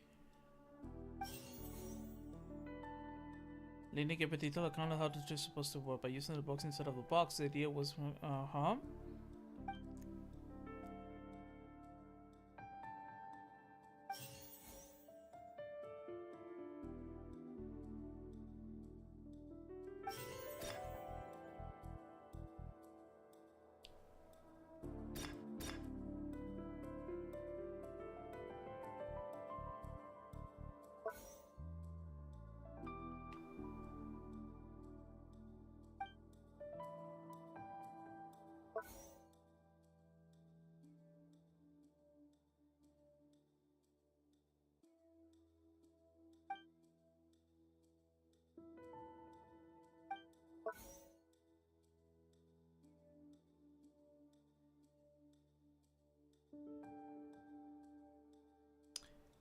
Entonces lo único que puedo pensar es que Cowell en sí mismo era la...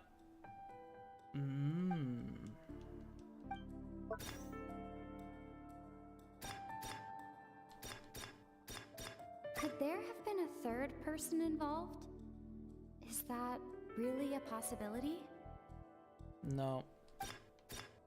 The deceased's name is Cowell, Linny's assistant. He would have been able to tamper with the equipment.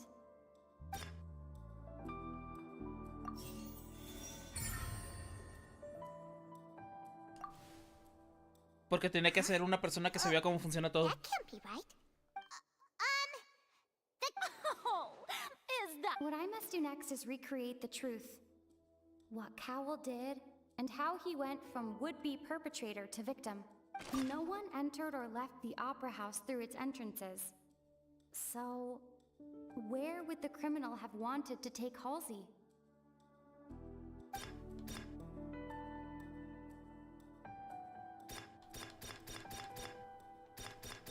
The deceased's name is Cowell, Linny's...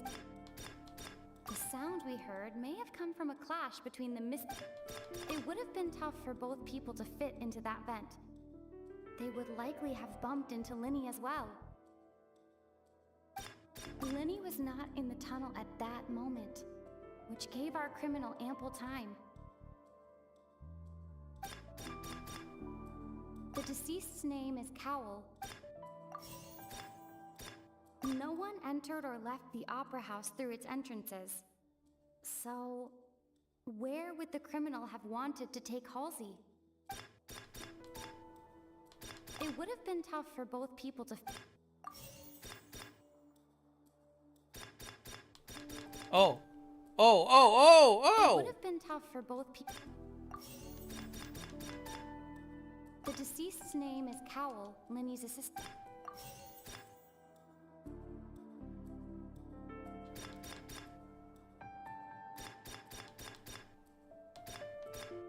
Linny was not in the tunnel at that moment. Ok, ya entendí.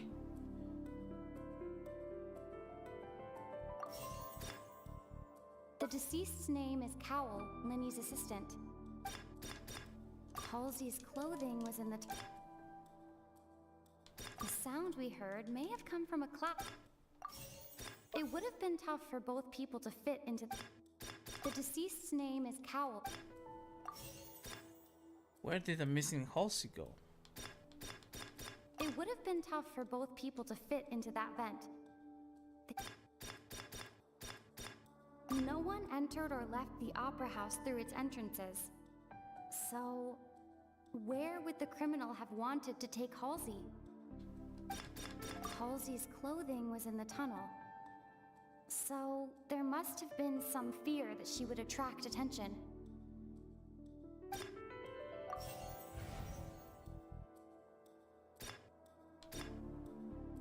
No one entered or left the opera house through its entrances. It would have been tough for both people to... Fucking really? ¿Entonces quiere decir que sigue adentro?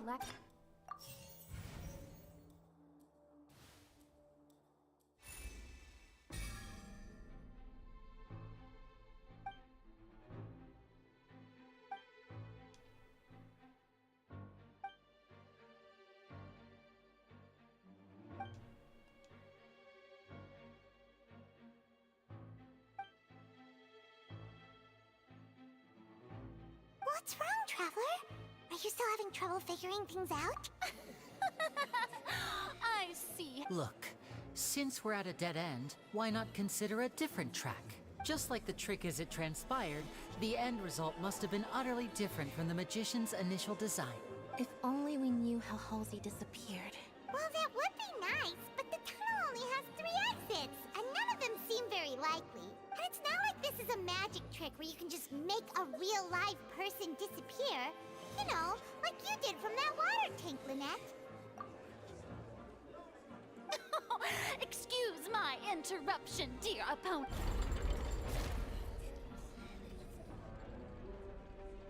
If the defense is unable to make further effective arguments, we will move on to the next stage of the trial. Linny was not in the tunnel at that moment. The sound we heard may have come from a clash, but the deceased's name is Cowell. No one entered or left the opera house through its entrances. So, the vase was not broken by chance. It was used to cover... Paimon gets it! It all comes together if Halsey disappeared instead of being kidnapped. Lynette escaped from the water tank, vanishing gradually and leaving only clothes behind. If there's a similar method where a person could be transformed into water... Just how could a person ever be transformed into water? This is reality we're talking about here. Must we really? Magic tricks are ultimately just illusions and misdirection. But Even so, I trust the Traveler's judgment. The truth must be out there somewhere. Perhaps some new line of reasoning may open if we try to gather all the focal points that don't make sense. Since Cal was the deceased, we haven't placed much attention on him. But given that we aren't making much progress with the case, it wouldn't hurt to have a look at his belongings, would it? People really do come up with all sorts of harebrained schemes when at the end of their rope. The way I see it, your suggestion that we broaden the scope of our investigation is nothing but a tactic for stalling the trial. Nevertheless, I believe that this is a reasonable request on the part of an attorney. Since the trial does indeed appear to be at an impasse, I believe that additional evidence may help us make more progress. Guards, please step into the lounge and examine the personal effects of the deceased Cowell. We are still examining the items, but we have already made critical progress that we feel must be shared with everyone post-haste. We discovered several test tubes of fluid within Cowell's baggage, each labeled separately. The notebook in his backpack claims that these fluids are water from the primordial sea. The primordial sea? The note's contents also indicate that Cowell belonged to an organization that sells illegal drugs and that he had an accomplice. The notebook has many entries concerning safe usage of these fluids, in which the keyword dissolve appears many times. One of these tubes was labeled Opera Epiclese, along with yesterday's date. It is empty. The notes also state that these dissolution properties work exclusively on people from Fontaine. It's likely that Halsey was chosen as some sort of test subject. As such, we believe that the defense's hypothesis is, in fact, supported by sufficient evidence. You've got to be kidding! People dissolving into water? Could something so ridiculous actually be true? Wait a moment. This reminds me of a certain prophecy, but it's just a coincidence, isn't it? Huh. If people can become water, does that mean that the water tank's real use was as a means to hide water stains? And if Cowell was targeting that girl... Wait just a minute. Could that mean...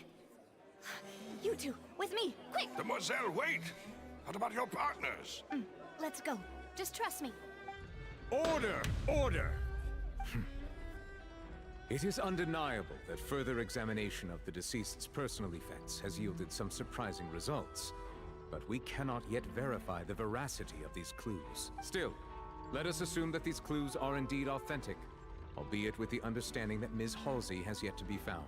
Guards, please continue examining the items along these lines. Mr. Linney, it appears your hypothesis is supported by the evidence, so please continue speaking. Of course. Thank you, Your Honor. If we uphold this hypothesis, I believe that many of this case's seemingly unrelated clues can be connected together. Right! Like the metal hut! That one didn't make sense at all. Let's think about this. Cowell's methods must have something to do with that water from the primordial sea.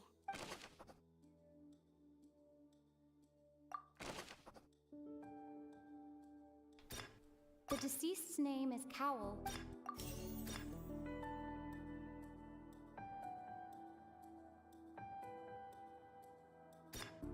Now it seems like the hook rope was not meant for another magic trick, but was instead some form of triggering mechanism. The water from the primordial sea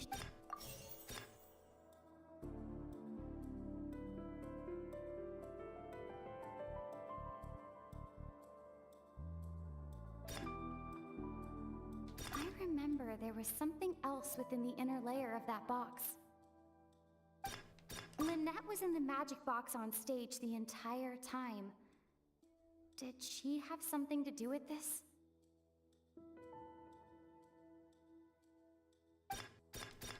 The rope that strung the water tank up was lit by the fireworks and cut. As such, the focus here is on the water and not the tank.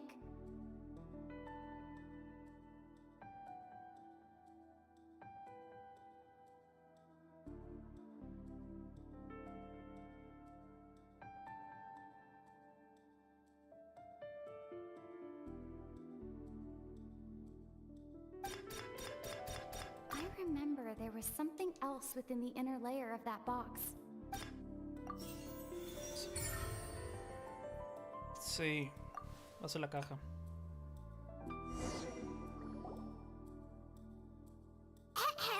It's Ace Detective in the original plan. Cowl would tamper with the water tank rope, and the number selector securing his target. When the magic box containing Halsey was lowered, the metal hook would retract gradually and pierce the balloon at the top of the box. When the balloon attached to the box popped, the water from the primordial seed inside it would pour down and dissolve Halsey. Afterward, Cowl would enter the tunnel and break the flower vase to conceal the water inside the tunnel, with the remaining evidence being covered up by the water tank on stage. But he encountered something unexpected in the tunnel, and wound up being fatally hit by the same water tank he meant to use to cover his tracks. Huh. That does make sense. That actually links together a lot of the more confusing pieces of evidence. Oh dear, what do I do? Even I think they sound convincing now. Have I falsely accused an innocent person? Now, it seems like the only point of contention remaining is the exact circumstances that led to Cal's death. His notes mentioned he had an accomplice who could be related to the situation. On that note, the guards have just contacted me indicating that they uncovered new evidence. I shall now invite him on stage to share it with us. Thank you, Your Honor. We were just inspecting the luggage of the other people involved in this case, and we found an identical sample of the water from the primordial sea among Linny's personal effects. What? That can't be. Does this not clear? My dear Sid... Linny did not need to take part in the dissolution of the young woman at all. Indeed, he did leave the scene via the vent. Having made modifications to the props beforehand, his accomplice Cowl then caused Halsey to vanish using the water from the primordial sea. But upon his return, in cruel avarice, Linny desired sole credit and prepared to do away with his partner in crime. Ultimately, he knocked Cowl out, and the tool meant to cover the crime up also became a murder weapon. Now, as much as I regret having come to such a viciously straightforward conclusion, it does seem that the famed Fatui is quite the cold-blooded and ruthless organization. Am I right? We've used up all the evidence we collected. Is this the end? Oh no! Seems using the water as new evidence was too good a move. I think we've all seen enough. I believe this is indeed... Now then, my good, no... Excuse me, everyone, but I must interject. Miss, I must ask you not to shout. Oh, come on. Don't be hasty. I have a good reason for interrupting, you know. Now, would anyone here like to take a little break from all this debate and see a little magic? I'll show you an amazing trick. One that can bring a young woman who has disappeared back in the flesh, right before your very eyes. Please, do the honor. What in the world is she saying? No offense, miss, but miracles like that are beyond my scope as a magician. Come on now, don't be silly. But once everyone believes the illusion, can't magic reveal the truth to them once again? And wouldn't such a trick be the most marvelous... Come on, Linny and Lynette. Give it another go. But, as the magic makers and stars of the show... I understand. And voila!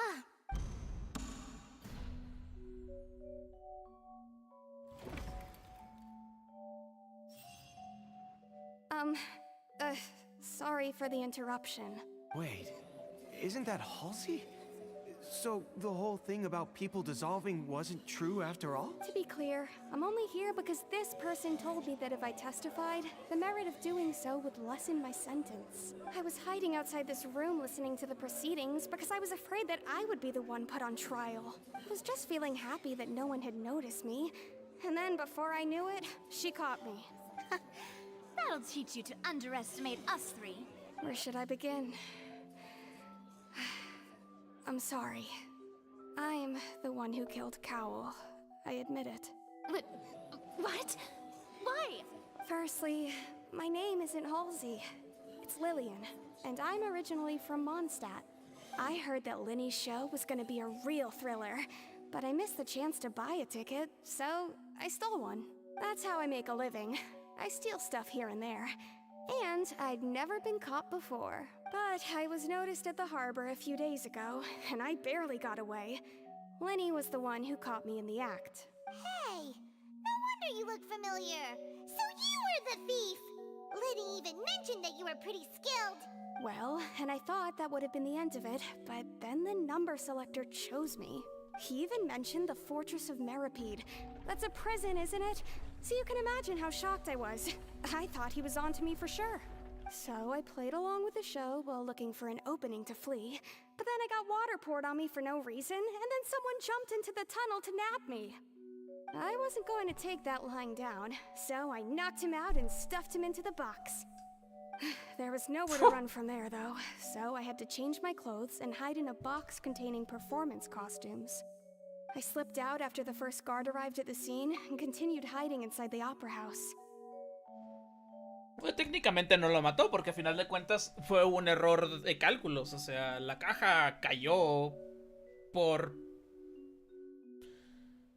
diseño del otro. O sea, no se esperaba que fuera a suceder. O sea, fue suicidio técnicamente. Can a person even hide in there?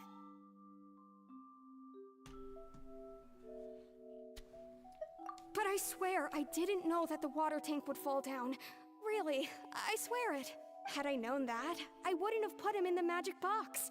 I may be a thief, but I'm no killer. Well, that makes everything pretty clear now, doesn't it? This time, we need to tell the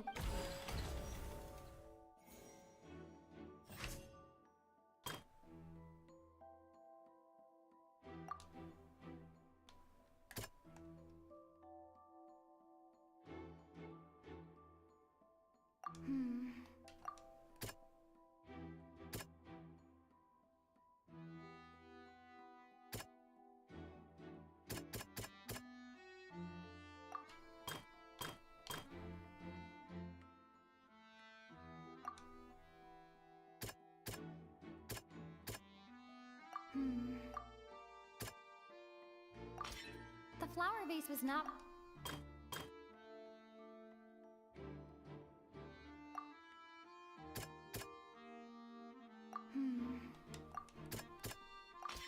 Lillian was afraid that she would be recognized if she left.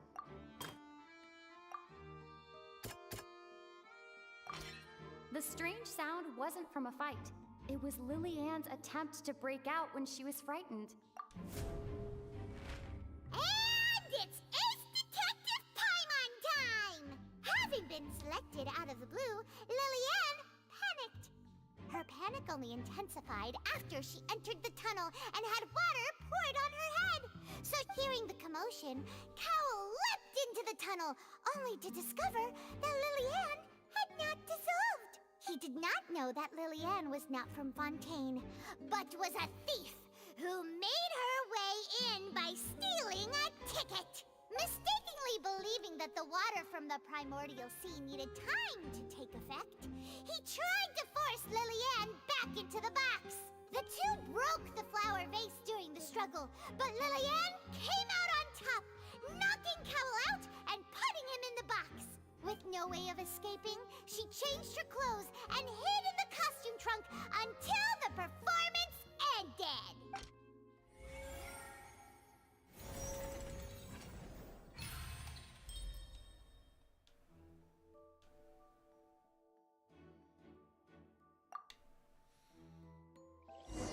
Ok.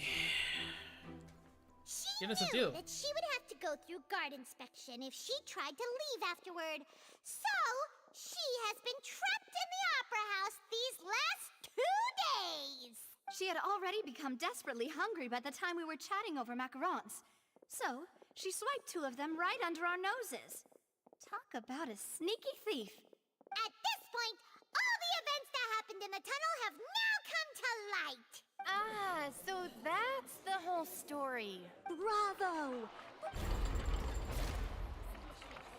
Now then, Lady Farina, do you wish to speak against the defense's statements? Please answer the question, Lady Farina. Also, if I may add, the trial has not yet ended. As such, I request that the prosecution not leave the room before the proceedings have concluded. What? Are you reading my mind now? No, I have no further arguments. I admit defeat. But really, could you at least have left me with some dignity? Wow, look at that! She's like a deflated balloon now. If there are no objections, then as the Chief Justice of Fontaine, I shall once again repeat the full sequence of the actual perpetrator of the serial disappearances, Cowell, selected his next victim from the audience reservation list. With some modifications to the selector, he could ensure that the pre-selected young woman would be chosen. To cover up any evidence while committing the deed, Cowell thought of allowing the water tank to fall, which would conceal the water left behind after the young woman was dissolved. He also tampered with the rope suspending the water tank, using the fireworks at the end of the performance to cause the tank to drop and hide the watermarks. He poured the water from the primordial sea into a balloon during the preparation of the magic box and stuck it to the box's lid. Finally, he passed the prepared hook on a rope through the gap in the magic box's door when bringing the young woman to said box. When the magic trick officially began, the box containing the woman was lowered into the tunnel, tightening the hook rope and bursting the balloon containing the water. If all had gone to plan, the young woman would be dissolved at this time. However, Lillian was not from Fontaine, and thus fled the box with a loud noise. Realizing that there was trouble, Cowell entered the tunnel and met Lillian. Thinking that the waters had not yet taken effect, he decided to proceed. However, his opponent was more capable than he thought, and he was overcome, knocked unconscious, and placed into the magic box, and thus became his own final victim. Lillian, according to her own statements, then changed clothes and hid until the performance ended, before hiding in other parts of the opera house. As for Linny, he was in the underground structures within the opera house, and was thus ignorant of these happenings. Lo cual es otro crimen por separado, pero ya se hará un caso diferente. En el cual Linny, no, la tipa esta actuó en defensa propia, entonces no va, es totalmente inocente este pedo. From this reconstruction of events, we can conclude that Linny, the accused, is in fact innocent. While there is much in Linny and Lillian's conduct that should still be investigated separately, this case, at least, can be handed over to the oratories to make the final decision.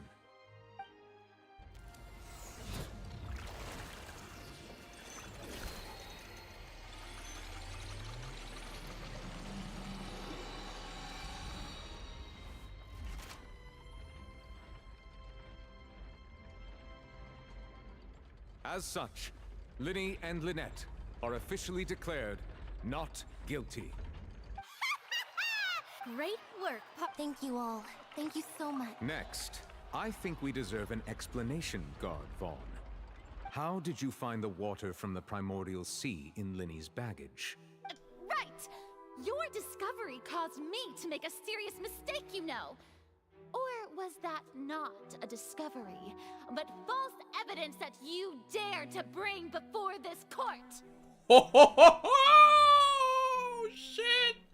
Evidence tampering. I suspect that the accomplice mentioned in Cowell's notes was not Linny, but you, yes? I'm sure you know what you must do to lessen your sentence. Speak quickly! Unless you want to earn yourself a one-way ticket to Coupon Town. I was just following orders. We were supposed to place blame for the serial disappearances onto Linny, and thus cause suspicion to fall on the Fatui. The higher-ups said this was the best opportunity to do so. And now that your plan has fallen through, and the secrets of the water have been revealed, You have become a liability to said higher-ups, yes? Therefore, you would be wise to tell everything you know and seek the protection of the guards. Yes! I'll tell you everything I know. Our boss discovered that the water can cause people to dissolve.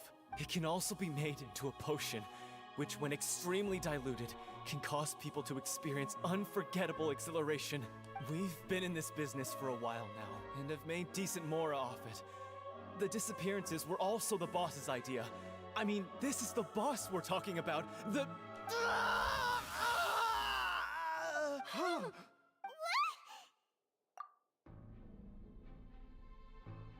And now he can no longer talk.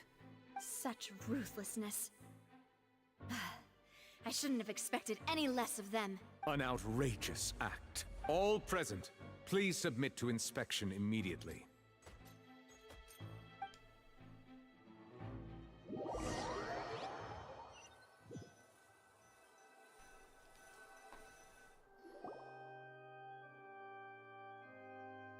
So, we're just going back now? That's true, but... Traveler, Paimon! Please wait. Lenny... I know you may not want to speak to me right now. Maybe you don't even want to look at me. But still, let me thank you again for defending me to the end. Even after you learned that I'm a member of the Fatui. I guess.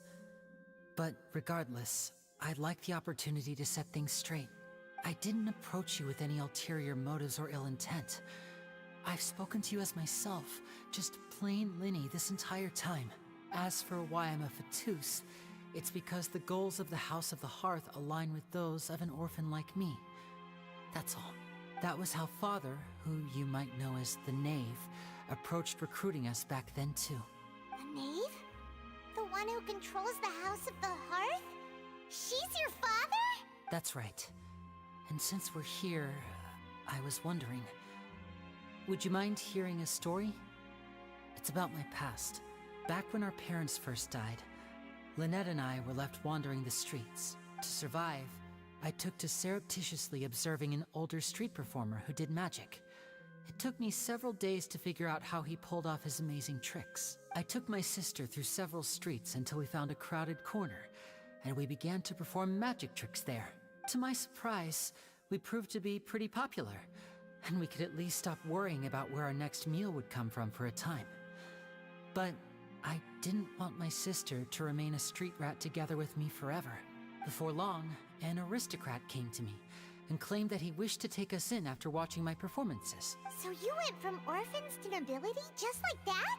That was how we felt at first too. As if fate was on our side and we could say goodbye to those painful days. But I gradually discovered that while we were called foster children, he was really after my talent for magic tricks. He would constantly take me to all sorts of banquets to garner attention, which he would then use to expand his social circles. That doesn't seem too bad either. Better than roaming the streets at any rate. It took a while for me to realize just how dark his heart really was. After one particular performance at a banquet, I discovered that Lynette was not on the same return vehicle as me. I waited a long time after we returned home, but she did not come back. I went to that noble's bedroom and asked him about her whereabouts. The answer he gave me was, she caught the eye of the most eminent person at the banquet, so I sent her over as a gift. I mean, you'll be able to perform your magic regardless of who your assistant is, yes? Oh no. So he was gonna... But wouldn't Fontaine's laws deal with such people? As far as outsiders are concerned, this is a relationship akin to adoption or foster care, and they have their ways of escaping the eye of the law. I managed to ferret out the location of the mansion of that so-called eminent person and hurried through the night. But by the time I leaped over the wall, all I saw was the moonlit ground covered in blood, and the knave standing there in the darkness. So, she'd already taken care of that guy. That's right. She had rescued my sister before she could come to any harm, and had even discovered several girls hidden in a basement, all of them orphans. Father, I mean, the knave, might have seen something in me, and so she made me an offer. The House of the Hearth welcomes you, for your interests align with ours. Here, none will ever betray you. Indeed, betrayal shall never be permitted here. I was hesitant to trust her. I mean, I had just been betrayed by nobles. But she was also quick to destroy the noble who had taken us in at first, giving us back our freedom. Oh, so that's how the two of you joined the House of the Hearth. She has her own plans. She has gained permission from the Tsaritsa to first use the Gnosis' power once she obtains it. She plans to use it to find a way to break the prophecy and save Fontaine. So, she believes in that prophecy too? That's right. The whole House of the Hearth is currently working to combat that crisis. Today's case has also proven that people from Fontaine can indeed dissolve into some sort of water, thus further supporting the prophecy.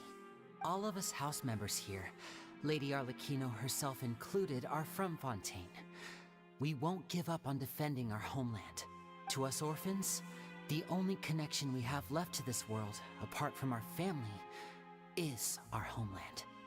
So, from small deeds like distributing magic pockets to huge schemes like stealing a Gnosis, everything is aimed at dealing with that prophecy. It's all right. I understand. The only thing I can do is relate all this to you. I just hope you can understand that even as a member of the House, I have never stopped making my own decisions, and that I believe what I'm doing is right. If you should need anything at all in the future, feel free to find me. I will do my best to help you, as plain Linny.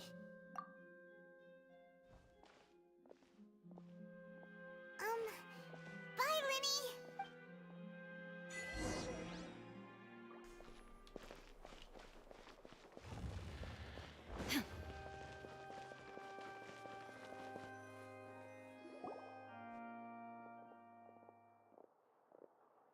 Hey there.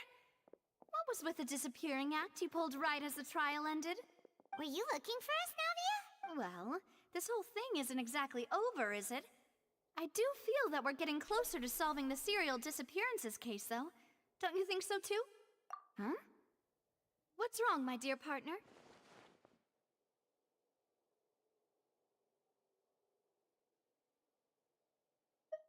Besides, are you sure we're the ones who can crack a case that's been cold for decades now? And given that there's new evidence from the trial, there should be a trail of breadcrumbs for the Hydro Archon's people to follow now, right? Ah, I see. Well, I won't lie. I'm a little shocked to hear that from you. But I suppose you are just travelers who have only arrived in Fontaine after all. Sorry. I might have been too presumptuous. Don't say that, Navia. Ah, and we were having so much fun investigating with you, too. It was like having new waters flowing into a stagnant mire, causing new hope to spring forth, and the reflection in the murk to become clearer. Sorry about that. I'm a bit prone to nostalgia. Don't mind me. Wait, shall we have a farewell meal? You know, to commemorate our time as partners? Huh? Do we really need to get that formal? Well, guess you really did treat us as partners, huh? Well, I'd just like to have a proper ending to every important memory. That way there are no regrets later. Anyway, it would just be a meal, so it shouldn't take up too much of your time. You don't have to twist Paimon's arm if— Oh, wonderful! In that case, why don't we return to the court of Fontaine and head to the Hotel de Boer? I believe we'll make it just in time for dinner. All right then, let's have our farewell meal!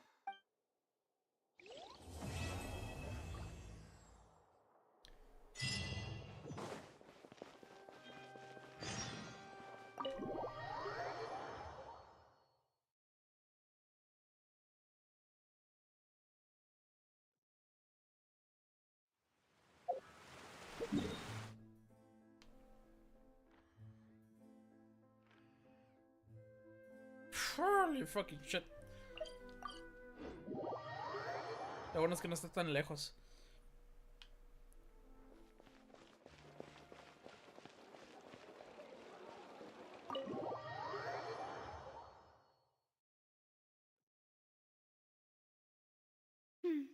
I came here several times with my father when I was little, but stopped eating here as often after growing up. I hope the food here will be to your taste. Oh, don't worry. We haven't eaten at a hotel like this in a while. Paimon's getting excited already. In that case, I'll go order for us first. Please wait here a moment.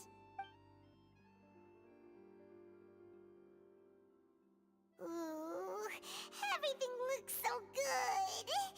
Why, of course. Go ahead, try whatever you like. If the food's good, I'll make a group reservation for the rest of Spina di Rosula next time. And if it's not... Well, Yeah. Oh, we called this a farewell meal, but we could also treat it like a victory feast, right? Oh, true. Very true. Paimon didn't mean... Speaking of cases, do you think that the mastermind behind this... Well, we've certainly taken a big step forward, but I feel that's about it. We know that there's an organization that means to dissolve these young women, but we still don't know what they are really after. Sí, no sabemos el por qué. Happened right in front of us, Paimon wouldn't have ever believed that a person could be dissolved like that. Right? Yet it was because this was such a preposterous notion that the investigation could never really move forward before. Ugh. If only that guy could have finished speaking! In such investigations, even the smallest step can seem like a yawning chasm if the trail of clues is cut off. To be honest, I don't have high hopes for any follow-up that the authorities might conduct. It's not that I don't have faith in their ability, it's just that a different perspective is required in some matters. It's easy to guard against and deceive a single narrow perspective. A shift in thinking is required at such times in order to produce a breakthrough, which is exactly why the Spina di Rosula exist. Those highfalutin folk are not all-knowing. That's why we exist, to seep into the cracks where filth falls through, where their watch fails them. Seems Paimon thought things were simpler than they actually are. It's all right. Well, this was supposed to be a farewell meal, so I doubt you have further interest in this business, right? Let's talk about something else. Like, what are your future plans? That's true. We didn't have a chance to speak to her after the trial ended. It didn't... I see. So, your primary objective, which has been foiled, so I've heard that there's a long line of people waiting to meet Lady Farina. I suspect you'll be waiting for quite a while. Yeah, we've heard that she's super popular here in Fontaine, and that it'll be tough getting any of her time. Well, would you consider some more, unique ways? Perhaps even methods of, let's say, questionable legality? Guess that's Spina di Rosula's boss for you. Chock full? Well, one way would be to infiltrate a performance troupe at the Opera House, only to abandon your act at the play's climax and ask to speak to her after the performance. I'm sure Lady Farina would be eager to see the ending, and would agree in order to finish watching the play. Don't you think? Could you suggest something a little more practical? This plan seems pretty hard to pull off. We'd have to go learn how to act, and acting's really hard. All right, here's another. Find a way to conceal yourselves under her bed. Then, wake her up in the dead of night and demand answers. Don't let her go back to sleep until she answers all your questions. I can personally testify that this one works. When I'm sleepy, I'll do anything as long as I can finally get some sleep. Holy fucking shit. Valid point. I overlooked that part. All right, no more joking around.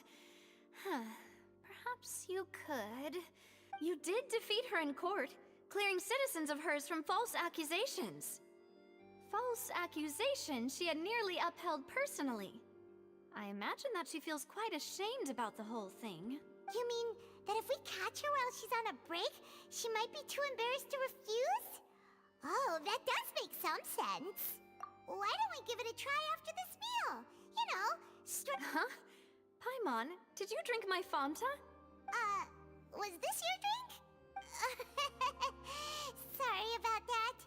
Paimon wasn't really paying attention and the cup was right next to Paimon. Would you like to order another? No, it's fine. We're just about done here. Alright. Honestly, Paimon wouldn't recommend Fanta anyway. It tastes kinda salty and icky. Is that so? Huh. Well, in that case, we'll have to blacklist the Fanta here then. If we're all finished eating, then I'll go pay. Yeah, we...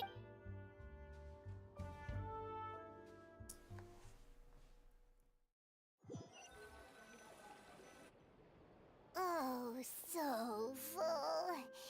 Paimon can barely float anymore. Nah, that would be so... normal. You know, like you. Yeah. Okay. As for... Hey, Navia, what are you... Oh, nothing. It was just a meal, you know? Nothing the Spina di Rosula can't cover. Let's get ready to try to meet the Hydro Archon again. Bye, Navia! So this is goodbye, huh? Well, if you do encounter any other trouble in Fontaine, you're always welcome to contact the Spina di Rosula. I'll give your requests the highest priority. In any case, I wish you smooth sailing. I'll see you again, partner. See ya!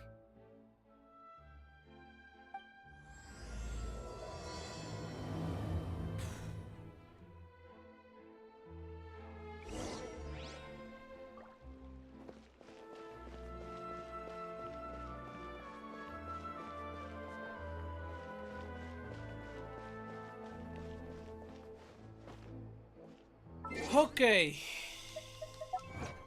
Basta.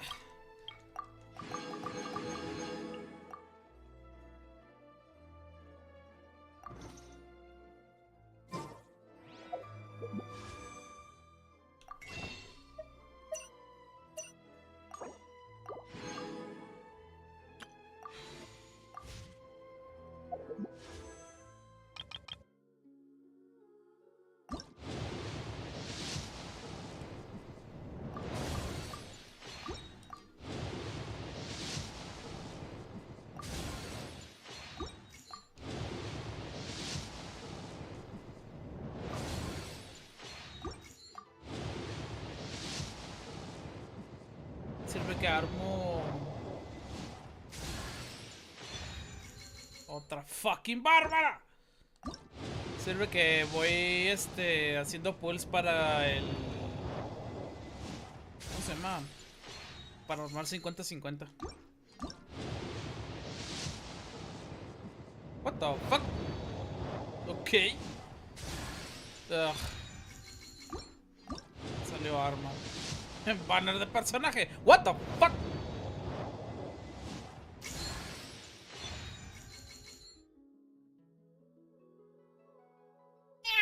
Why? Like, ¿por qué? Oh.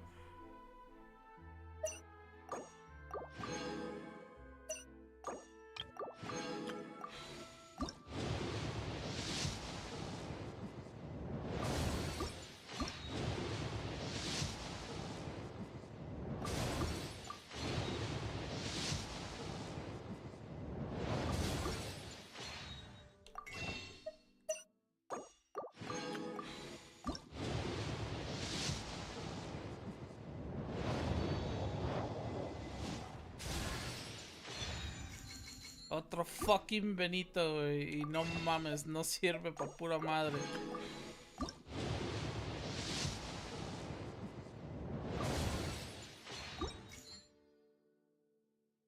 Porque el Benito ya lo tengo un chingo de veces.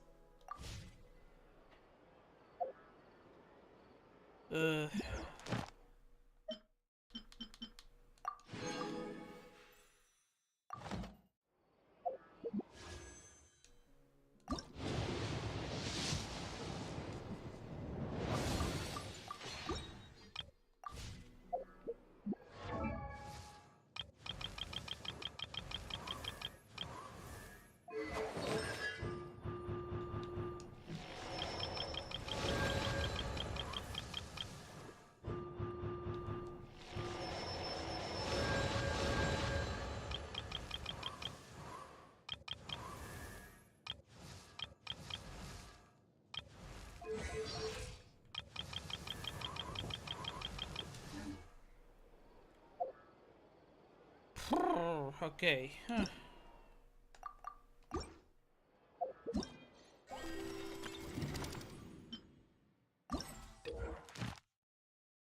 Detalle de evento. Son estas madres. Oh. Nos falta Dirge de Copella. Dirge of Copella. Tainted Hydro Phantasm.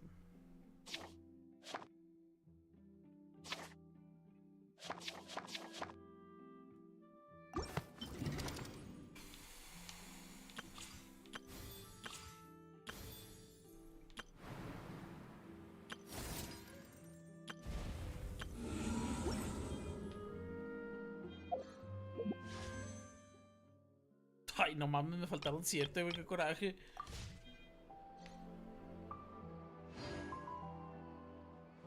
Ay, su madre. Ay, estuvo bueno. ¡Ah! ¡Ah! ¡Qué rico me tronó! Y me estiré el brazo también, no mames. Hacía falta. No, pero ya, ahora sí, ya estuvo bueno. Ya estuvo chidorio.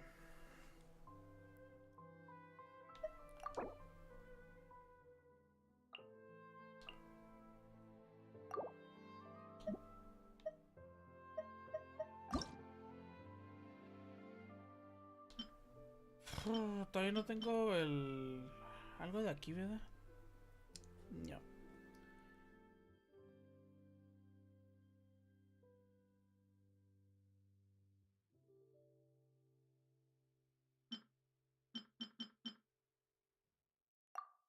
Por lo pronto. Ok. No, ahora sí ya estuvo bueno. Ya es muy tarde, son las casi 3 de la mañana. Así que vámonos a la fregada ya de aquí. Ya estuvo chido este pedo. Fuga.